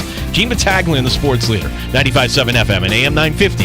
The Fan, Rochester. Neat or on the rocks? It's the Sports Bar with Danger and Battaglia on the Sports Leader, 95.7 FM and AM 950 The Fan, Rochester. I'm going to get better. I'm planning on more Pro Bowls, more All-Pros, more all of that. If we're talking about self stuff, like I'm planning on being the best version of myself again and again and again and again and again and again. And for the community. That's Deion Dawkins, Buffalo Bills left tackle, getting his extension, 3 years, $50 million today as legal tampering underway. The Buffalo Bills active. How active will they be over the course of the next few days? We welcome in Nate Geary from the Buffalo Bills Radio Network and our Odyssey Sports sister station, WGR in Buffalo. Nate, with all of the moves made last week by Brandon Beane, knowing that the Josh Allen restructure still has yet to happen, I'm left wondering, does Brandon Beane go big game hunting? Can he go big game hunting here now that he's afforded himself all of these moves and a little bit of room here to negotiate and navigate? Well, I guess it depends on your definition of big game. Is it $100 million for Robert Hunt? No. But I do think that the Bills, I think the safety market in particular is playing nicely right now into their hand. The top guys getting paid, but not crazy money. The running back market is bananas, like everyone predicted, right? Everyone thought that the running back market was going to be back in a big way and that Saquon Barkley was going to make $36 million guaranteed. And, yeah, just a lot of sane, logical things happening in the free agency. Of course, that's not the case, guys. During free agency, this is really where you see the crazy money getting paid to guys. And this free agency period is no different. I will say, though, that as I was mentioning the safety market, that I think it's playing nicely for them. I know Darnell Savage was a guy that I really liked. He got scooped up, and Xavier McKinney got scooped up by the Green Bay Packers. So guys are getting signed, but it's that second wave of free agents that I really think Brandon Beane is going to be playing within. And just because, he'll be playing in the second wave doesn't mean that there aren't big fish. I think that there will be some better underrated deals being handed out over the next couple of days. The first day of, legal tampering is always just a little crazy. This has been a uniquely crazy period, I think, for me, too. I mean, just seeing some of the numbers being thrown around, some of the players getting those numbers, I think it's certainly interesting. And the one position that you really haven't heard a lot from is the wide receiver position. Obviously, Michael Pittman Jr., he gets paid, but he wasn't really a UFA. The wide receiver market has been awfully quiet considering. So the two positions I think the Bills might be really out there trying to add, specifically on the safety and wide receiver front, all looks pretty good. Like they'll still be able to get a starting caliber or two starting caliber players at a decent number. And the other position is the interior part of the defensive line. Obviously, Christian Wilkins makes big news today. I mean, just getting an absolutely monster contract, the third highest contract for an interior defensive lineman in NFL history. But, I know last time I was on with you guys asked me about Daquan Jones, and is this a guy that was really a priority, I think, to bring back? And I think the fan consensus was absolutely. I'm not sure if the team's consensus was to have him back in some sort of absolute fashion. I think the big reason there for that guy is I do think that they want to try to get a little bit younger up front. And Daquan is a great player, really played well for them before and after injury. but he's probably going to be a guy that's available for them in a couple of weeks as well. So if all goes wrong, Daquan could still be back. But I do think that they're looking for a little bit more of a youth movement across that defensive line. Now, you're not getting much younger at the position. If I throw this out at you, Nate, I'm curious because it's just something that came out here over the last couple of days. Eric Armstead refusing to take a pay cut in San Francisco and shown the door. I mean, is that the kind of play that Brandon Beane can look at and be like, hey, there's some value to be had there for a guy that is pretty good at the defensive tackle position, or is that not something that you see the Buffalo Bills investing in? It'll be interesting. There's a good chance he might get paid again. The Dolphins are going to be in defense mode here in a little while, and what I mean by that is they've been shell shocked a little bit here. Obviously, a lot of what we're talking about with the Dolphins is contingent on them and what the Tua contract looks like. And word is that $50 million right now is the deal on the table, and they're looking for more. So if that's the case, you're going to be paying Tua more than $50 million next year. No wonder that they're sort of having to sit idly and watch some of their best players get signed elsewhere for big, big money. So, Armstead could be a guy that they look to say, we weren't able to keep Christian Wilkins, but Eric Armstead's a player to watch. I wonder what his cap number looks like because he's going to get paid still so much by the San Francisco 49ers. It's certainly an interesting name, and I would tell you, it doesn't get you a lot younger, but it maybe gives you a little bit more upside on that interior part of the defensive line. Nate Geary, our guest here, you hear him on the Buffalo Bills radio network, WGR as well. Nate, help me explain, so that you have the two signings in Jacksonville, one not a surprise, meaning we knew Gabe Davis was going to go somewhere, and to the team that has his former position coach, that seemed like kind of a fit, right? But it kind of stings about Mitch Morse, I think. Explain why the Buffalo Bills decided to kind of part ways with Morse, because that offensive line was a strength. That offensive line, I ask anybody the question, when was the last time you had five guys returning left to right? I don't know when the last time that happened, but now what was a strength is going to be a little bit of a question mark next year. I think they like David Edwards a lot. And he was their swing player last year. But certainly with Ryan Bates getting moved, the thought was, all right, well, Mitch Morse will be back. That's I think, a clear sign that Mitch Morse will be back, and turned out to not be the case. I think that was a really interesting move in succession with, or in combination with, moving on from Ryan Bates as well. You would think one, but maybe not both. One or the other would still be here. The fact that both are gone, to me, speaks to two things. You must really like Ryan Bates. I think that's, or not Ryan Bates, David Edwards. And I also think that, they feel very good about bumping Connor McGovern into center. And those are two things that are more projections. We know that, Connor McGovern has played center in the NFL and in the league before. They liked what they got in a, depth role from David Edwards last year, but both those guys, one's going to be asked to make a full-time switch to center from guard, and the other guy's going to be asked to go from being a good depth piece to being a primary starter. There will be some flux in that offensive line. I can imagine the Bills using a second-round pick, a third-round pick on an interior offensive lineman. That wouldn't shock me at all. So I think part of this, guys, is now that we know a little bit of where the holes are, I think things become a little bit easier. I think it's very obvious the Bills caught a big break. And by that, I mean getting Connor McGovern and drafting Osiris Torrance last year, and now seeing what the guard market is doing with Robert Hunt and some of the other names that have gone in the free agency market right now for guards.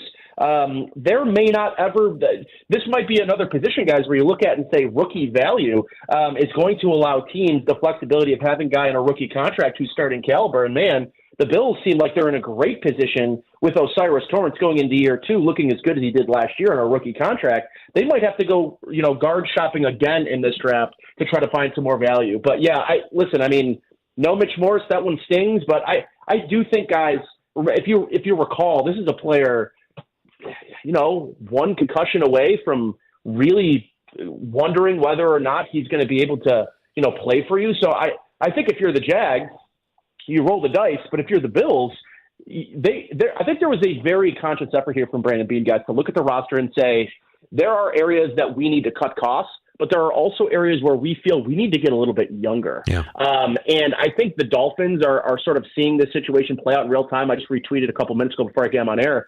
Chris Trapasso tweeted out about the problem with the Dolphins isn't that they're losing a lot of great players, which they are. The problem is they've had 8 draft picks in the last 2 years, and they have nobody behind those guys on cheap rookie contracts that are sort of ready to step in, and the Bills do. And I do think that's an important, an important delineation because the Bills are deep. They have drafted guys, they've drafted well, and have some depth behind some of the starters that they're getting rid of. The Dolphins do not, and I think that's a big point and a big check mark on the side of Brandon Beane, who has done well. And I think this is a team, too, guys, that's going to be looking to continue to add those 3rd and 4th round compensatory picks as well. So looking at guys that were previously cut, you mentioned Eric Armstead, could be a way to keep within that formula. Nate, the least surprising move so far this offseason by the Buffalo Bills was re-signing Cam Lewis on a 2-year deal. I think we all kind of saw that one coming, and knowing that he only saw a small fraction of playing time on the defensive side of the ball, mainly a special teamer. I'm wondering if you believe that there's anything more to this other than, hey, they really like this guy. He's played all of his college and pro ball in Buffalo, and he's not a liability on special teams. I would say also a plan B for them if they need to go with him as a safety option. Obviously, that's not plan A. I think plan A is still somewhere out there in free agency. Eloy Gilman is still a name that I really like out of Notre Dame and played for the last couple of seasons in a depth role and then a starting role the last year and a half in Los Angeles for the Chargers. That's a name you could look at too. But yeah, guys, if you end up with Taylor Rapp and Cam Lewis, I know that's maybe not a pair of names that Bills fans would be through the roof excited about, but I think the Bills and Sean McDermott would feel at least they could get through a year on the back end with those two. They know the system. They know the players. And I think with Cam, you have that position flexibility that maybe you were starting to lose with Siran Neal as well, right? He's one of the cap casualty players. And I think with Cam Lewis, he can play outside, he can play inside the nickel position, and he can play safety. That position flexibility on top of the special teams flexibility made him, I think, a priority signing for this team. I thought out of the entire list of their UFAs, that Cam Lewis was the most likely to return, and not surprised he was prioritized by the team going into free agency. Nate, let's update folks here because while we've been talking, Geno Stone goes to the Bengals. According to Rappaport, 2 years, $15 million for the former Ravens safety, who was second in the NFL in interceptions among safeties last year, was $6 million bonus. So that doesn't seem like crazy dollars there. In fact, I'm wondering, what are the chances that history repeats itself with Jordan Poyer? Meaning, hey, what's out there? No? Well, you've gotten this question. I've gotten it a lot. Of all the guys that were let go on Wednesday, any of them coming back at a reduced rate, or is that ship sailed? I think the ship sailed, guys. I think they, again, the conversation about getting younger, to me, it didn't look – he did not look like the same player anymore. And, shoulder and knee and elbow and, head, there just was a lot. There's a lot of mileage on Jordan Poyer. And, it's possible he gets picked up. It wouldn't surprise me at all, guys, if he goes late into free agency without getting signed and has to wait for an injury in training camp somewhere across the league for him to catch on and latch onto a roster. I think really the days of him being a starting caliber safety are behind him. So no, I don't really view him as a player that could potentially come back on a lower reduced contract again. Geno Stone makes a lot of sense to me in Cincinnati if you consider that last year when they lost Von Bell at the safety position, and they lost, he went to the Falcons, their other Jesse Bates. They lost their 2 starting safeties, and that defense did not look the same last year. So it's not a surprise to me at all that they were prioritizing the safety position, much like I think the Bills will probably prioritize it here in the next couple of 48 hours. Nate, is next season the final season for Dawson Knox in Buffalo, given the restructure today? Yeah, considering we don't really have the restructuring numbers back, it doesn't sound like a true restructuring. It sounds a little bit more like what we saw with Von Miller, where, guaranteed salary or base salary gets switched over into incentives, which will be interesting to see what those incentives are, considering he's a backup tight end, and maybe some of them will be touchdown-based.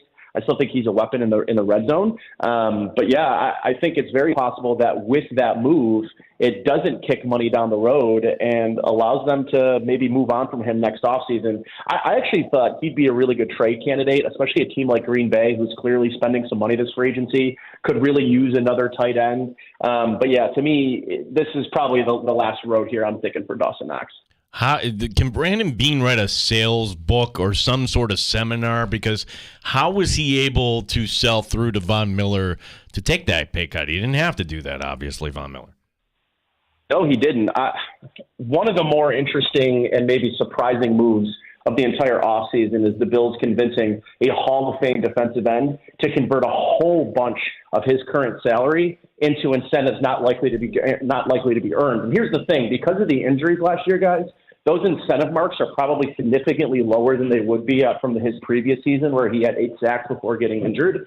So even though they're not likely to be earned and they'll be kicked off into next year's salary cap, Von Miller's probably thinking to himself after a good offseason, trying to get back to his old self, that those are numbers he's going to hit and maybe even exceed and make some of the money and maybe even make additional money. It's not surprising to me that Von Miller bet himself. It is surprising to me, though, that he was so willing to reduce a base number or at least a guarantee that he was going to make that money. You know what I mean? Yeah. Gabe Davis getting his today, and we kind of know what Gabe Davis's game is. And when we see, him getting the kind of money, hey, look, he deserves what he's going to get. But I feel like everybody looks at it and says, well, Jacksonville's paying way more than they need to be paying for a straight line receiver like Gabe Davis. Do you see the Bills at some point here in free agency maybe taking a swing, not at a big name wide receiver in free agency, but, something more than what we got last year out of Deontay Hardy and Trent Sherfield? I find it very, very interesting that the Jaguars are a team that went out and paid Gabriel Davis. They just weren't on my radar, and I know, they've got Chad Hall, and it's, Gabe's former wide receivers coach. For the life of me, guys, the Jaguars just did not make a lot of sense to me as a place for him to go. And it's mostly because I thought that Calvin Ridley really opened things up for that Jaguars offense last year. And if they're thinking they're getting a 1-for-1 swap or that you're getting a similar between Calvin Ridley and Gabriel Davis, I think that's a downgrade for them. And listen, I like Gabe. His time here in Buffalo, he did some really good things, but he just has, to me, a lot of limitations in his game. And for him to get $39 million and with incentives up to $50 million, good luck with that. That to me was one of the puzzling moves of the start of free agency. Just didn't make a lot of sense to me. And if that opens things up for potentially, and I wonder what the rest of the league and how they look at and how they value Calvin Ridley, because the Jaguars were sort of the first and only team we really even heard interested in trading for him last year when his suspension was still, or 2 years ago, I should say, when he was still suspended the trade deadline, and the Jaguars traded a future asset that obviously is conditional and turns into a second rounder. If they did re-sign him, which they didn't, which I think was a big part of them not re-signing Calvin Ridley, because on top of having to give him money, they also had to give up a second round pick. But I just think, guys, that this is not the year in a generationally deep wide receiver class to go give a fringe wide receiver to almost $40 million over 3 years, especially if you're going to keep your second round pick. It feels like you could have got a better player with more control and less cap hit in the second round than going after Gabriel Davis. So it just didn't make a lot of sense to me. But the name that I might be more interested now for the Bills is a guy like Calvin Ridley. I think they saw firsthand what Calvin was able to do against them in London. And I wonder what the rest of the league thinks of him. Another 1 year contract maybe for him as a reset year and get back to a free agent class next year that's not nearly as deep, or a wide receiver class that's not nearly as deep, and still not be quite 30 years old. I wonder if that could be a really good move for the Bills and for Calvin Ridley. Nate, last one for me, and it's just your thoughts here. I mean, there's been so much that's happened here in the NFL today. Is there any signing or move that you really think that's going to help any one particular team today? It's so hard, with free agency, especially the first day of free agency. You see the biggest money movement, but I'm not sure it always necessarily lends to the biggest value or the biggest movement in terms of how a player can really affect a roster. Robert Jones at $100 million, just to me is. Or Robert Hunt, I'm sorry, for $100 million for the Carolina Panthers. That's some of the biggest money we've seen in this free agency. Do we really think that's a move that's going to really swing the tides for the Carolina Panthers? I'm not really sure, but I think if there's one move that you could look at, to me, is the Las Vegas Raiders getting Christian Wilkins, and I think the reason is that's a defense and a defensive line that, although has one of the best edge players in Max Crosby, really lacked that interior pass rush ability last year, and now you have a real bona fide three technique and Max Crosby. I think that could really catapult that defense, who played really well when Antonio Pierce took over at head coach. That was a defense playing really well towards the end of the year. We saw what they were able to do against the Kansas City Chiefs at home or on the road in Arrowhead, shut them down. I think is maybe the biggest move. Do I think it's the best in terms of value? Probably not. I think they overpaid significantly for Wilkins, but I think that's a franchise and a team and a defense right now that is certainly striding in the right direction. And the question will be, can they get the quarterback situation figured out? Nate, great insight as always, and we know how busy you're going to be come the end of April here on WGR and the Odyssey app covering the NFL draft, and want to make sure we get you on at least one more time before we get to that, because we didn't even get to talk about your thoughts on what came out of the combine, and we're in silly season here with the Bills and free agency and everything going on, but your time today is valuable and we appreciate it. Thanks, guys. My pleasure as usual, and maybe next time bring me on when there's a little bit more to talk about. Yeah. I'm just getting me to come on to do your job for you. Yeah, right, yeah, we're just killing time with Nate Gary. Nothing to talk about. Yeah. Well, we could go for another hour if you'd like, Nate, but I'm sure you have things to do, people to see. Appreciate it, buddy. Talk to you soon. My pleasure, fellas. Good talk. There is Nate Gary. You can hear him on our Odyssey Sports sister station, WGR in Buffalo, and the Buffalo Bills radio network. Yeah, it has been a crazy, crazy day here today. And for the Bills, still waiting that Josh Allen news here, too. But once that happens, could the Bills be kind of in this second wave? Like Nate mentioned, right now, the wide receivers, other than Gabe Davis, everything's kind of stuck there with Ridley right at the top, Curtis Samuel. If Brandon Beane just kind of wants to wait here the next 48 hours here for a wide receiver, I think the Bills will pull something off. Yeah, and you might see something of value, because I think when you see day one legal tampering, you see some of these deals cross your feed, your eyes pop out of your head. You're like, well, That's a lot of money. Well, the signing, the Burns signing. This is a guard from the Dolphins who got $100 million from Carolina. Really? No, they're going to try and build it from the inside out now. I guess if you have your franchise quarterback, you believe you have your franchise quarterback. Yeah, Davis to the Jags. You pegged that one. I had him going to Carolina. I thought Carolina would be the team. That's the kind of move I would see Carolina making. But it turns out Jacksonville made that overpay in the direction of Gabe Davis. We'll get to all of the legal tampering that's been going on with the new league year right on the horizon here in the NFL. We have time for your calls as well. 866-4326 if you want to pull up a stool. 585-866-4326. More next on The Fan.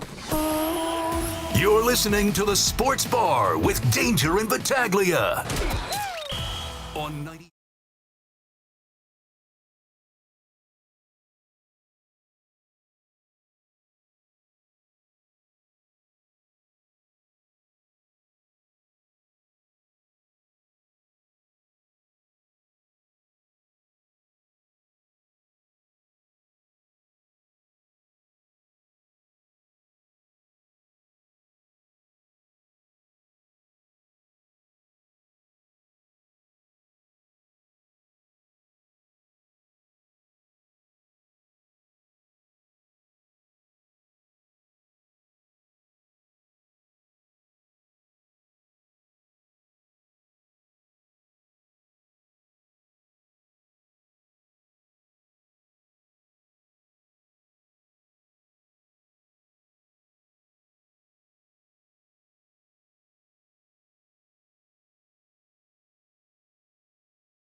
BF Rochester, the sports leader. 95.7 FM and AM 950. The Fan, Rochester. Always live on the free Odyssey app. The Fan Rochester Sports Update. Day one of legal tampering in the NFL. Lots of movement. Let's start in Jacksonville, where two former Buffalo Bills land. Wide receiver Gabe Davis goes to the Jags, 3 years, $50 million. Also going to Jacksonville, center Mitch Morse. Morse getting 2 years, $10.5 million, 7 of which is guaranteed. Deion Dawkins extending his contract with Buffalo. Dawson Knox restructuring his. Safety Cam Lewis signing a 2-year deal worth $4 million. Elsewhere in the NFL, Kirk Cousins going to the Atlanta Falcons. Russell Wilson getting a 1-year deal in Pittsburgh.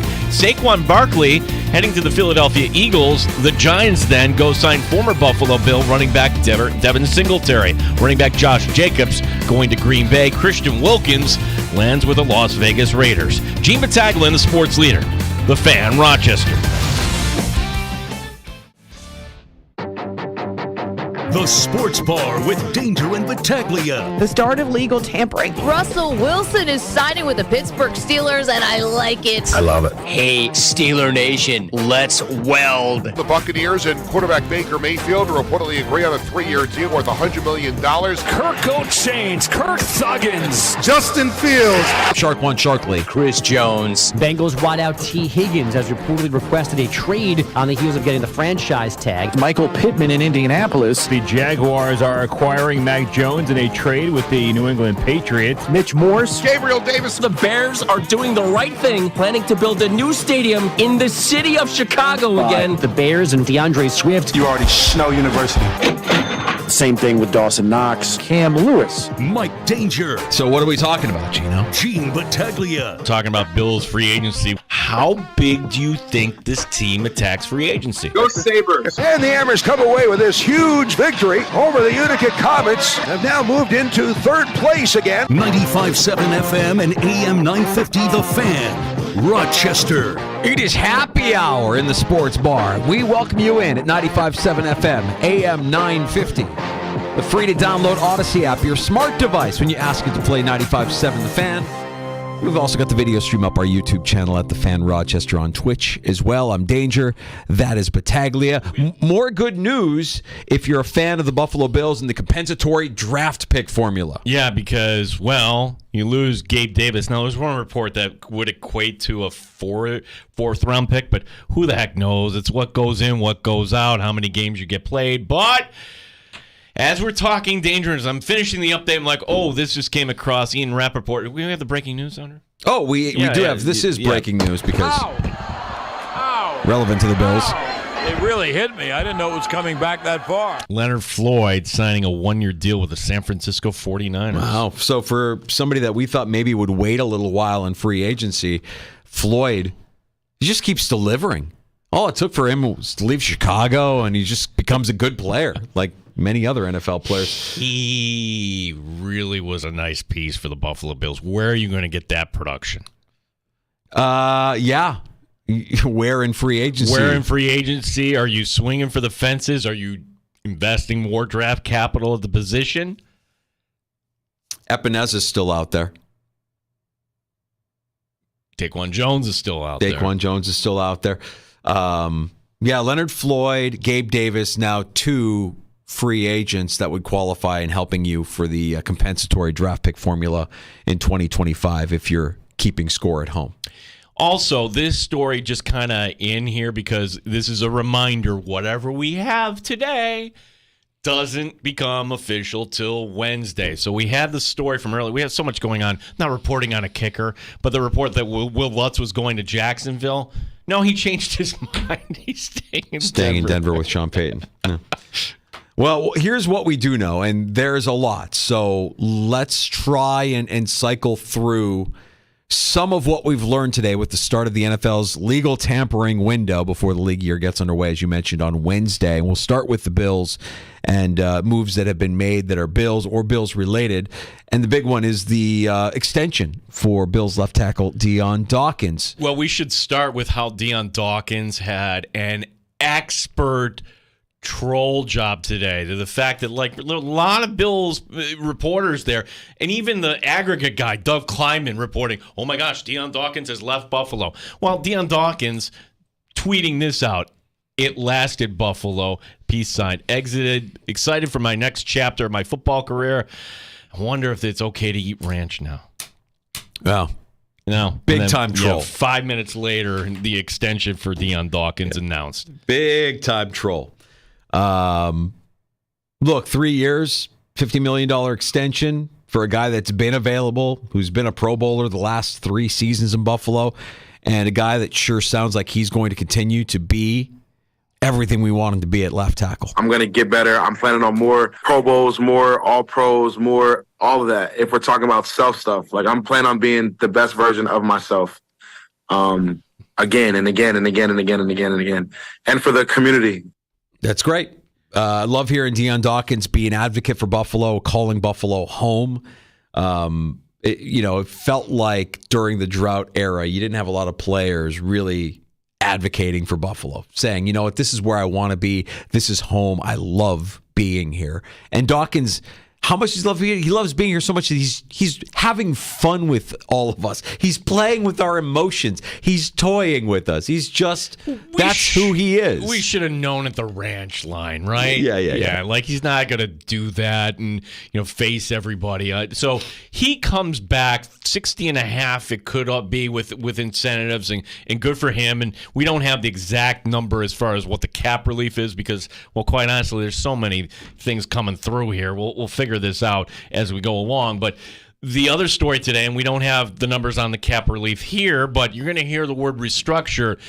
That's a euphemism for pay cut, folks. And so for Dawson Knox, a pay cut, by one report, this would actually free the Bills if they wanted after next season to kind of move on with minimal damage against the salary cap. And this is a move you had to make too because he's tight end number 2 on this team, and you really can't afford to pay 2 wide receivers, so why would you be paying 2 tight ends? Well, eventually you're going to pay Dalton Kincaid, but my point is you don't normally pay that much for a backup. So good on Dawson Knox that he said, hey, you know what? I want to be part of this too. His cap hit was expected to be $14.4 million this year. Yeah, you want to lower that for a guy that gave you minimal production last season and quite clearly now is your tight end too. So maybe this upcoming season is the last one for Dawson Knox. We'll see what kind of incentives he has built into his new restructured deal. If there was a signing that would have been voted the most obvious offseason signing, I would say Cam Lewis was the guy that we always kind of circled and said, yeah, they're going to keep that guy. Again, another advocate for Buffalo, being that he's played all of his college and pro football in Buffalo. Cam Lewis has re-signed on a 2-year, $4 million deal. Still young, 26.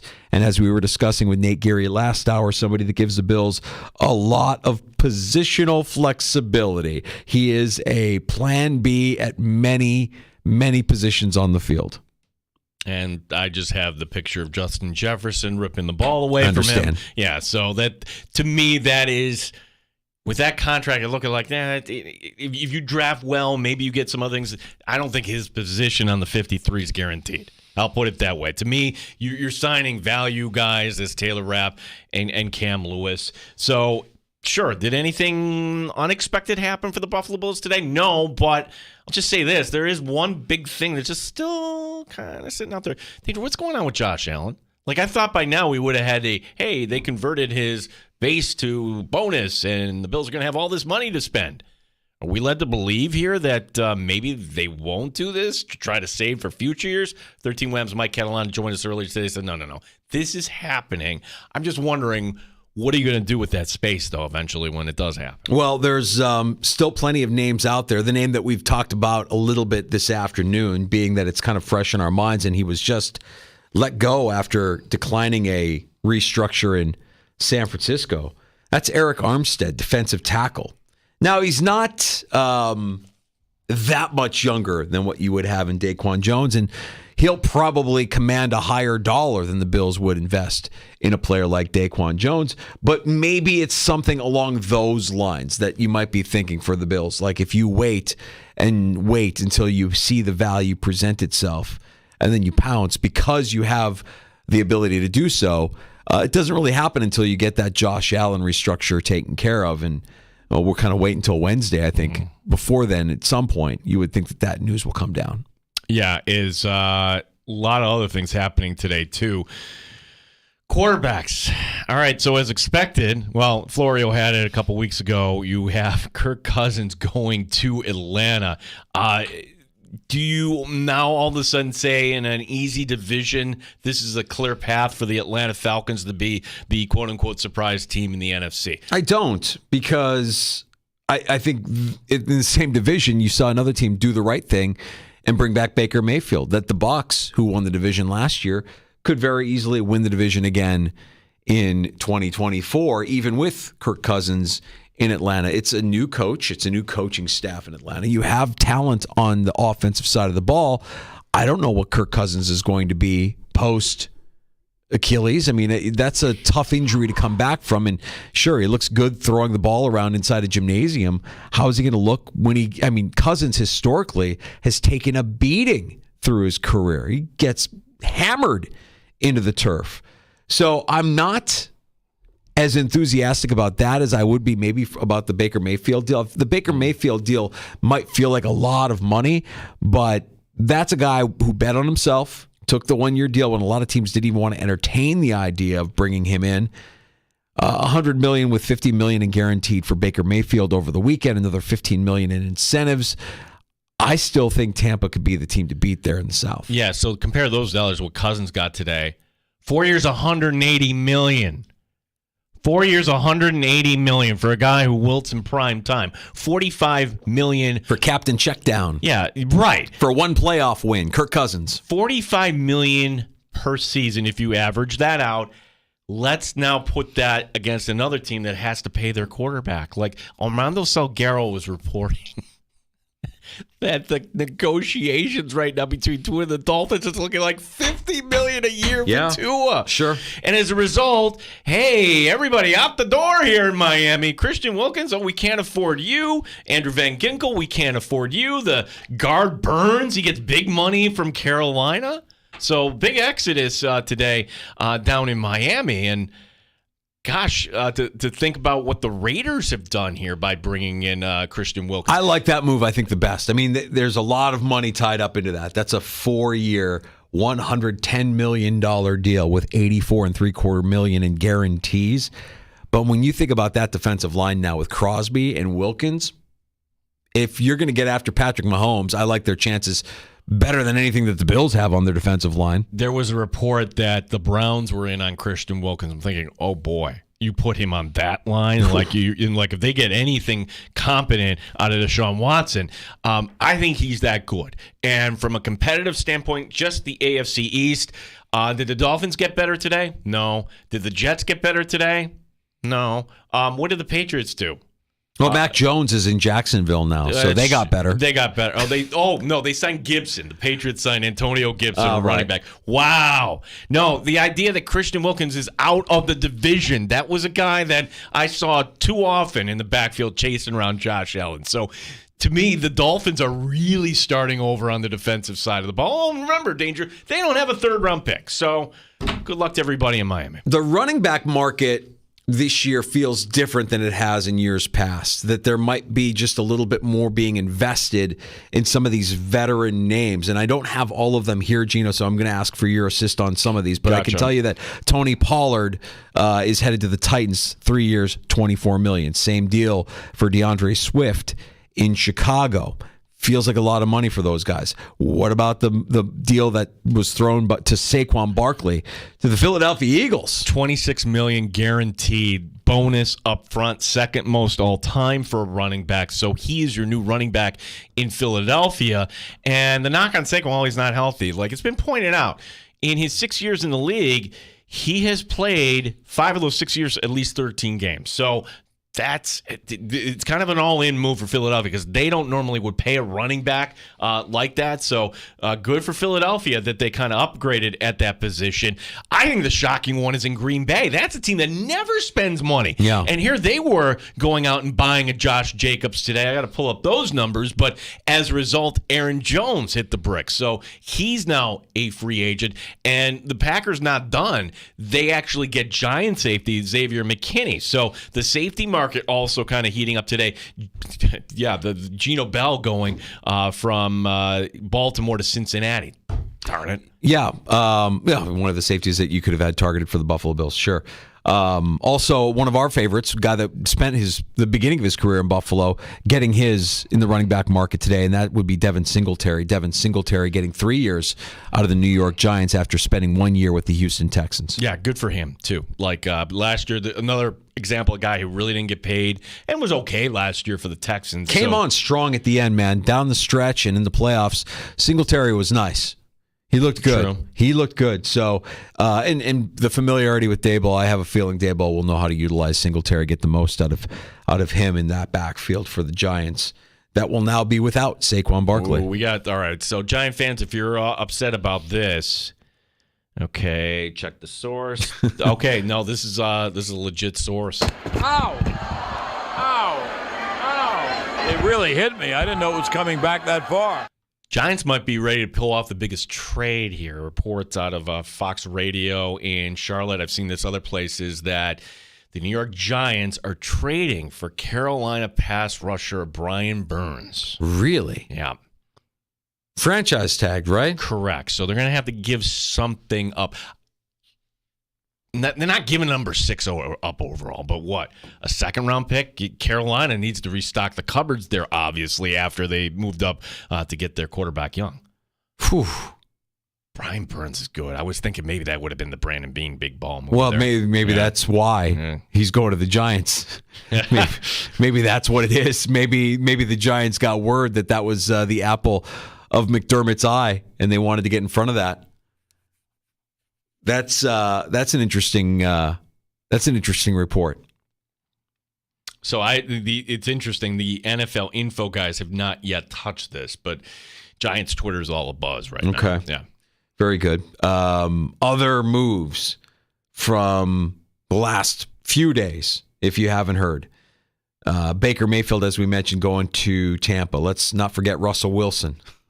How could anybody forget Russell Wilson? It's a 1-year deal. He'll make the league minimum of $1.21 million in Pittsburgh, with the Broncos paying the balance of that fully guaranteed $39 million once he's released on Wednesday. Yeah, maybe Mike Tomlin's like, okay, Russell Wilson, please. He's harmless. I've managed worse crazy than this. I think he has. That's true. That's a true statement.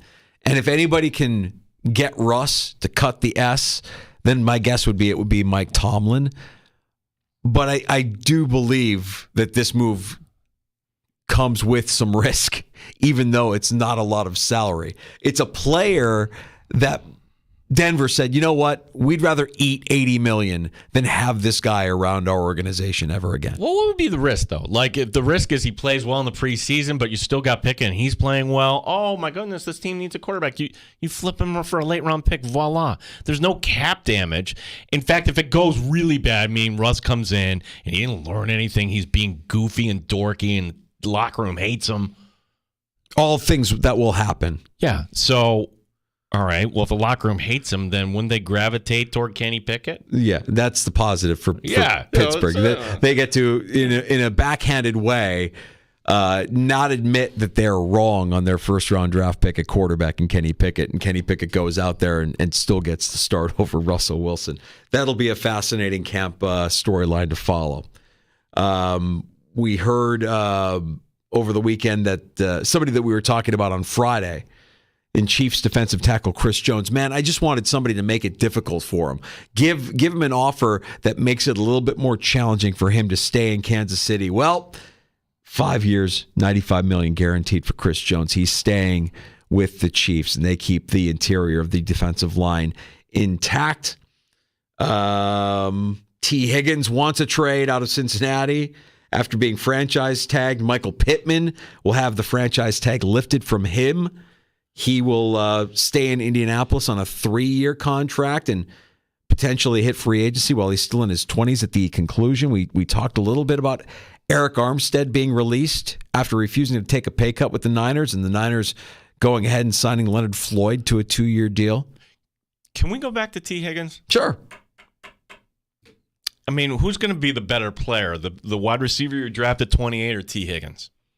Next year? Yeah, it's T. Higgins. But can you afford that? And would that upset kind of the locker room chemistry? Because T. Higgins, I think, is a number one receiver. I think he's still right now in his prime. I can't say that for Steph Diggs, no matter what Brandon Beane says. That is a player that is kind of on the wrong side here of the arc of a career. You can't entertain it because ultimately you can't afford it. But I just want to kind of point that out there that if this was earlier on here in the Beane era. Well, this is the kind of move what you're describing is what the Bills did to get Steph Diggs. You can't do it again because you still have Steph Diggs. Yeah. Right. If you didn't have, like when you look at the Bills roster when they didn't have Steph Diggs, they wanted Antonio Brown. They didn't get him. You had John Brown. You had Cole Beasley. And what? I mean, you needed. I mean, remember the playoff game? Was it Duke Williams that was targeted against Houston? I mean, like, you needed a wide receiver, and you got him. You gave up a first-round pick to do it. If you don't have Steph Diggs on this roster, you're in the poorhouse at wide receiver. Yeah, then you make a deal to get a player like T. Higgins. I don't see T. Higgins leaving Cincinnati. I think this is going to get ugly. I think Cincinnati is going to be Cincinnati. And whereas they've been kind of viewed as like, oh, they're back. Cincinnati's, they're not dysfunctional. Well managed. No, yeah, they're come still on. cheap. They're still Cincinnati.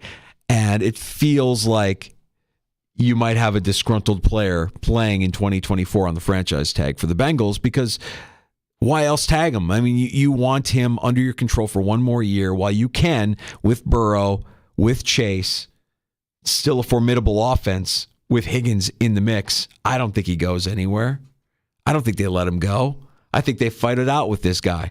And they don't view it as a hostile move. They view it as, well, we're just very fortunate that we could have him back on our roster. It's like the player's like, yeah, but I could be making so much more if I was somebody. Right now, T. Higgins is the class of the available free agents, right? At wide receiver, there's nobody.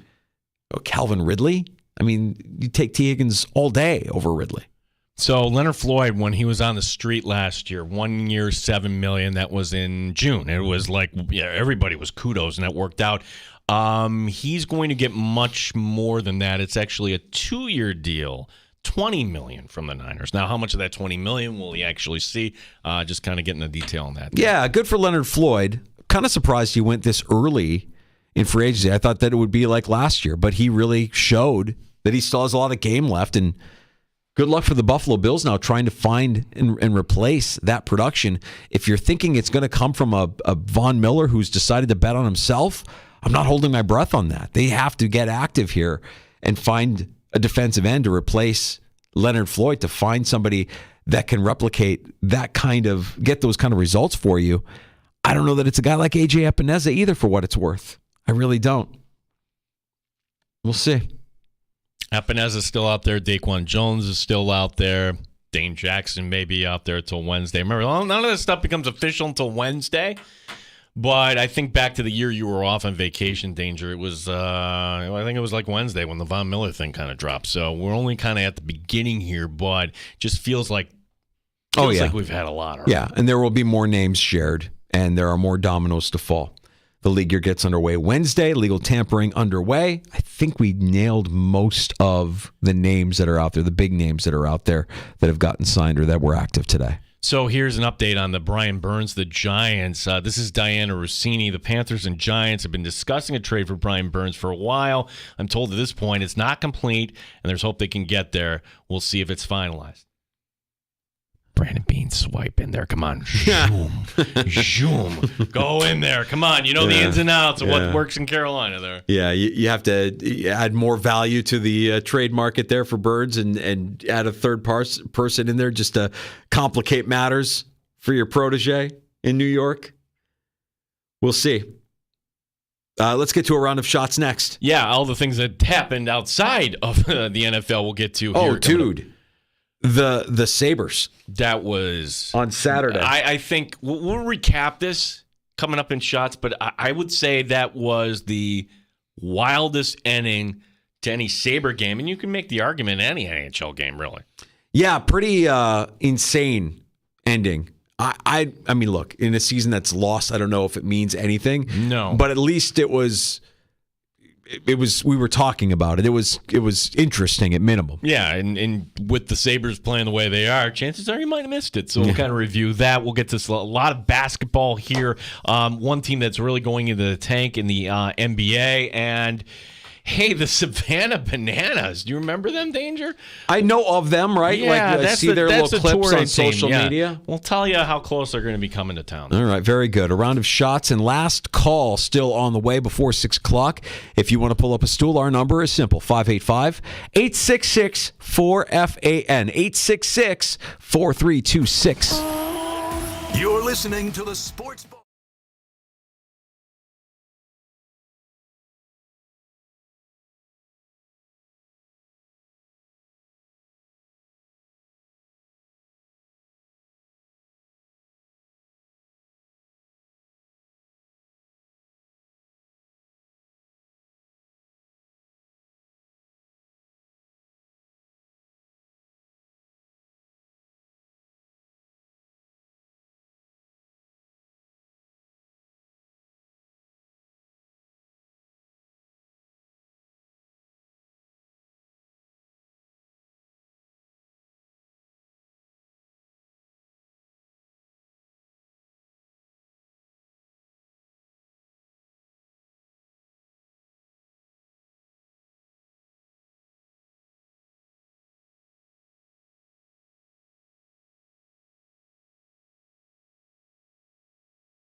Breaking news this hour, Leonard Floyd leaving the Bills as a free agent. The veteran pass rusher gets 2 years, $20 million from the San Francisco 49ers. Gabe Davis, a former Buffalo Bill as well.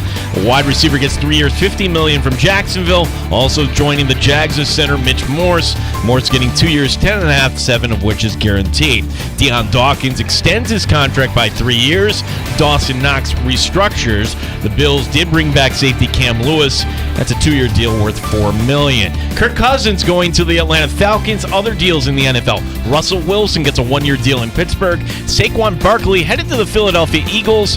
The Giants in return signing former Buffalo Bill running back Devin Singletary. Running back Josh Jacobs going to Green Bay. The Packers releasing Aaron Jones. Gene Battaglia, the sports leader.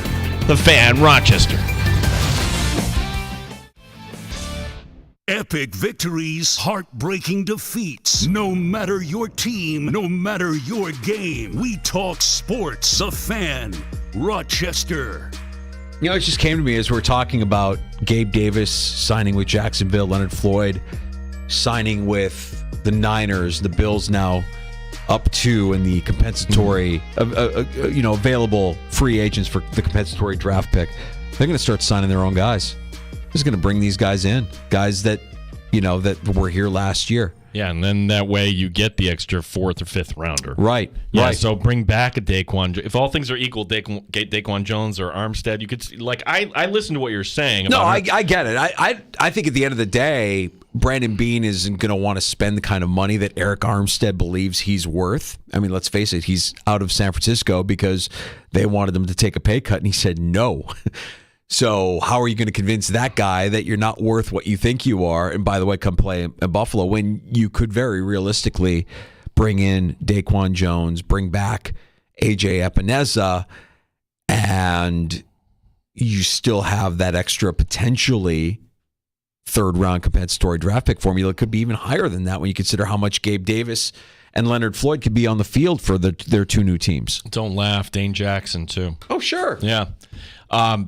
Gosh, that might have been the weirdest ending to a Sabre game in history. Would you agree with that, Dane? That was a weird one, man. Yeah. I mean, even just in watching it, the way that they dealt with it, they went to break. Hey, we won in overtime. Owen Power, this is fantastic. And then they didn't go to break, and they came back saying that the goal was waved off. And I'm like, oh, my God. If they lose this game either in overtime or in the shootout, talk about the most Sabres way of losing a game. Luckily, it didn't come to that. Yeah, so Owen Power scores with 2 seconds remaining in overtime. Yay, and everything. And both teams are in the dressing room. They're all, taking off their jerseys and whatnot, and the call eventually gets overturned due to an offside. Now, what was confusing about this was Sabres were in the zone for a good 30 seconds there, so that's what kind of led to the confusion. But somebody with an eagle eye said, oh, wait, and it never came out.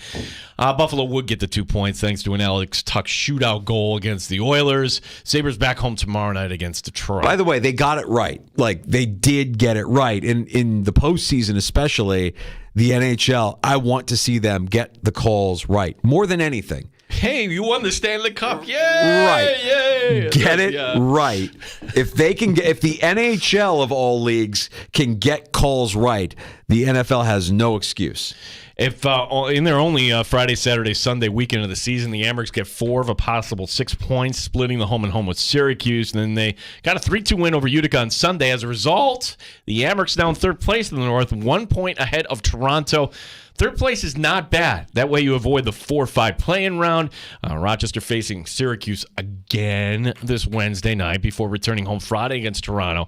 We'll talk to head coach Seth Appert tomorrow in the Sports Bar. Meanwhile, RIT hammered Robert Morris, sweeping the best of 3 by a combined score of 12-1. Tigers home Friday night against Niagara. That is game 1 of the best of 3 in the Atlantic Hockey semifinal. So Friday and Saturday, the Amherst have a home and home with Toronto, with Friday night being at Blue Cross Arena. Saturday, they go to Toronto. Toronto has a game in hand. Seth Appert joins us tomorrow at his usual time, 4:25. We'll discuss this weekend's games, and the week gets underway on Wednesday with a trip to Syracuse to take on the first place Crunch. Danger, I was looking forward last night to settling in, watching some NBA, my favorite team, because honestly, I didn't care if Barbie or Oppenheimer won. Or You didn't watch the Academy Awards? No. Were you stuck with MMA and the football and mixed martial arts, which are not the arts? Oh, who cares? Yeah, some guy walked out naked, something like that. I don't know what happened. I didn't see. Vaguely aware. Didn't see anything. Oh, who cares? And I don't want to go. I don't want to tread too far in this direction because it would be hypocritical. On Super Bowl weekend, we're talking about how sports ball people, grate on our nerves. I'm sure there are artsy people that are love the Oscars. Far more cultured than I, who love what went on last night. But for me, it's a Francesa. Oh, who cares? Well, maybe the universe was saying, watch this with your wife and your daughter. Instead of watching the NBA, fun game between two rivals. No, we got this. Philadelphia wins 73-70, the second lowest combined points for two teams since, it was the lowest combined points since January 2016. Yee. The Knicks became only the second team in 3 years to score less than 75, first being Orlando on Friday night, who the Knicks beat. Ugh. Tonight, just 6 games in the NBA, including the Celtics, who are playing out in Portland. Syracuse basketball drawing the 7th seed in this week's ACC tournament. SU gets the first round bye. They will await tomorrow night's winner of number 10 NC State and number 16 Louisville. Now, should the Orange advance, good luck, they'll face Duke on Thursday night. Feels like a loss. Other opening matchups tomorrow include Notre Dame, Georgia Tech at 2, Boston College, and Miami play at 7. How Miami has fallen this year, going from the Final Four to the 14th seed in the ACC tournament. Yikes. I think we are primed for the upcoming women's NCAA tournament. Caitlin Clark leading Iowa to the Big Ten championship, a come-from-behind win in overtime against Nebraska.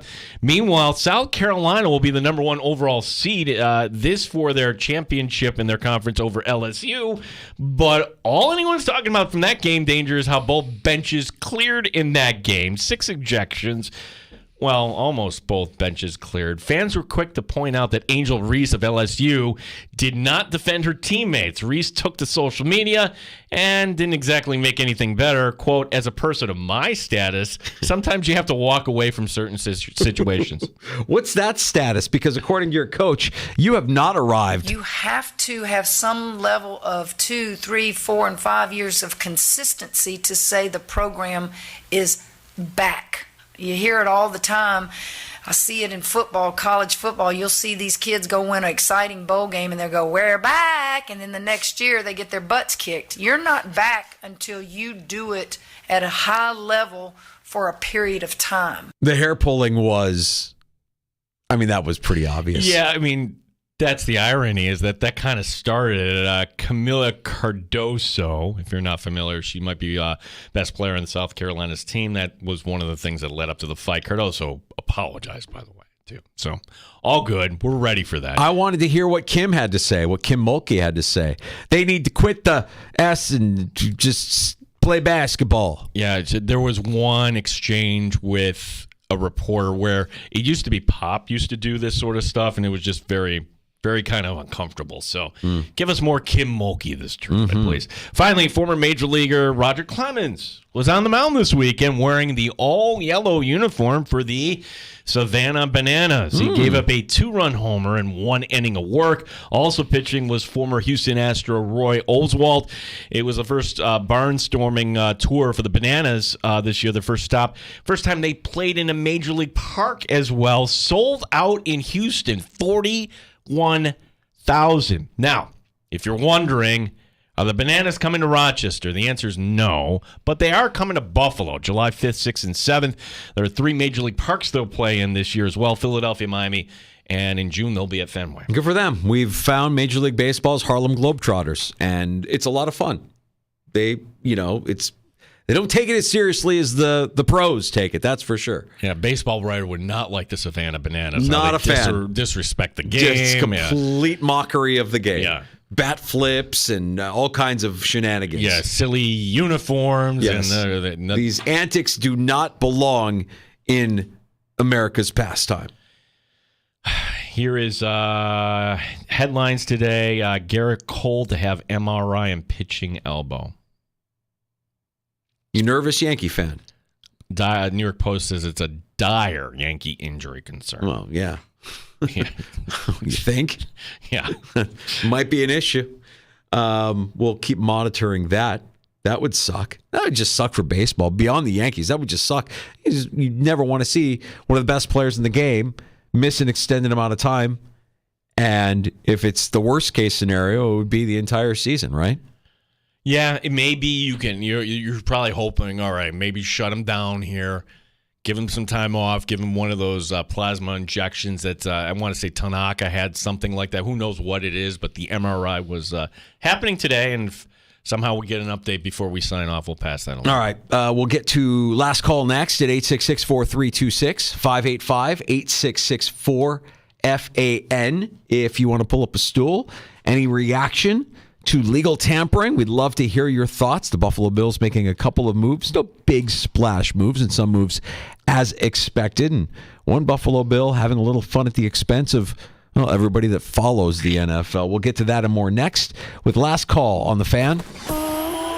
You're listening to The Sports Bar with Danger and Battaglia.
866-4FAN.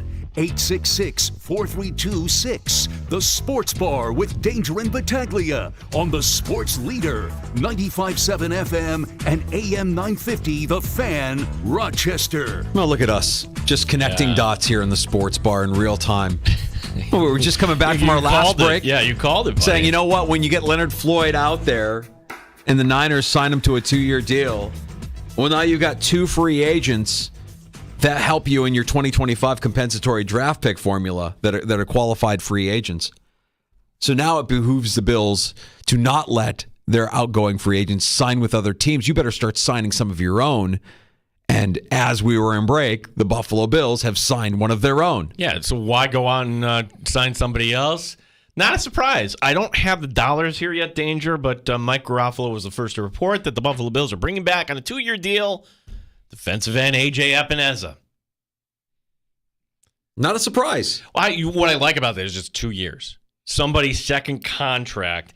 I don't know if A.J. Epineza is ever going to be one of these, oh my gosh, we have to game plan for this guy. Yeah, I have an issue with that. I think you do need somebody like that. I think Leonard Floyd was somebody like that for the Buffalo Bills. It's not Von Miller anymore. And I don't know that it's Greg Rousseau. You're expecting that Greg Rousseau takes a bigger step, but I feel like we keep saying the same thing about Greg Rousseau every offseason. Well, this is the season he's going to take a bigger step. I know that they rotate these guys out, but man, wouldn't it be nice to say, like, that's a double-digit sack guy for the Buffalo Bills? The closest thing you've had to it is look at Leonard Floyd. And Epineza made plays. Better season last year for Epineza.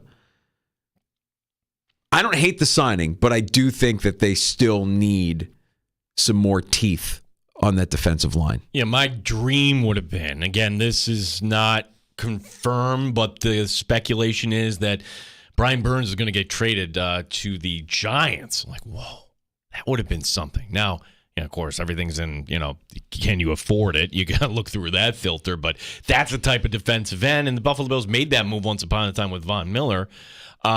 Again, the 2 years for Epineza, it's flexible. As you mentioned, the compensatory formula, that would help next year. And now bring back Daquan Jones. Now you actually need to kind of look at the tackle position. If you have to say what's next for the Buffalo Bills here, that would be the position. I don't think it's bringing back a Jordan Poyer or any of these other guys. Yeah, safety. Safety. I don't think they're bringing back Poyer. I think the moves they made last week are done. Like, those moves are done. Those guys aren't coming back. Well, think about the pride you would have to kind of, for Poyer, like it's not exactly the same because it's different when you let a free agent kind of go and see what's out there, and then there's nothing out there, and then they take. It's another thing when you're cut, and then you got to come back for a lower number. Yeah. All right, so there you go. To wrap things up, what's been a crazy first day of legal tampering here in the NFL, we do get a signing from the Buffalo Bills. It's A.J. Epineza back on a 2-year deal. You know what's crazy? I just looked up at the clock. I'm like, whoa, wait a second here. I'm thinking it's like 3:45 in the afternoon. Man, it absolutely flew by. We still got a light outside too, Gino. Did you survive? I did something I haven't done since you last napped. summer. I took a nap. Attaboy. I took a little power nap. You deserve it, pal. Like half hour. That's all it was. Yeah, just need a little power nap just to kind of readjust. Man, I needed one on Sunday, not just because of the time change. What a weekend. Whoo, boy. Oh, not to go back to Epineza here. Garofalo now with the details on the dollars. Shocking. It's basically the same deal that Leonard Floyd got. Base value of $7 million this year, and the deal over 2 years can be worth a max of $20. 2 years, $20 million for A.J. Epineza. Right. Huh. I think I'd rather have Leonard Floyd. I'm not sure Leonard Floyd wanted to come back, though. Normally, players would be like, hopefully I'd like to see what... No, I'm going to go where the money is. Well, you're mentioning there's incentives in there that could get it up to $20 million. If he hits those incentives, then I don't think anybody's going to complain. So a lot of betting on themselves happening on that Buffalo Bills defensive line, especially with guys that are going to be tasked with rushing the passer, whether it's Von Miller or Epineza. But it's a good move for the Bills. It's a good move for Bean. It'll help your 2025 comp pick formula. And Epineza made plays last year. There were some plays where he was disruptive. There were some plays where he took command of that position. So, and he's familiar, and he's a guy that everybody likes. So, a good move for Brandon Beane, a good move for the Buffalo Bills. A.J. Epineza back on a 2-year deal. Yeah. Tomorrow in the Sports Bar, back from the most wonderful place on earth, Matt Perino. Did you see what happened to Perino? Did he road trip it back? Yeah, so how did his flight get canceled? Where did they get the car rental? He's got to drive all the way back. I wonder if he's like a convert like like just for folks who don't know, Danger will go all through the night. Yeah. And then down I in like Florida. the drive. Yeah. I don't mind the drive. I think the drive is I don't know what it is, but there's a delayed gratification that I get with that drive that it doesn't bother me. No, I'm looking at the clock and I'm thinking, you know what? I'd rather be down in Florida like now. Yeah, I understand that. But again, I there's a delayed gratification. There's something about it that I enjoy. The memories that we're making as we're all kind of stuck together in a car for over 20 hours. Yeah, it's that's something. Well, sounds like Perino had a similar experience. We'll get him on with us tomorrow at 3:25, and then Seth Appert, Rochester Americans head coach, for his usual Tuesday afternoon visit at 4:25. If you missed Catalana, if you missed Nate Geary, search out the Sports Bar wherever you pod and stand by for JR Sport Brief next on The Fan. You're listening to the Sports Bar with Danger and Battaglia on 95.7 FM and AM 950, The Fan Rochester. Odyssey has sports for every fan. Keep up with your favorite teams from across the country and get the inside scoop from experts. AUDACY. Odyssey.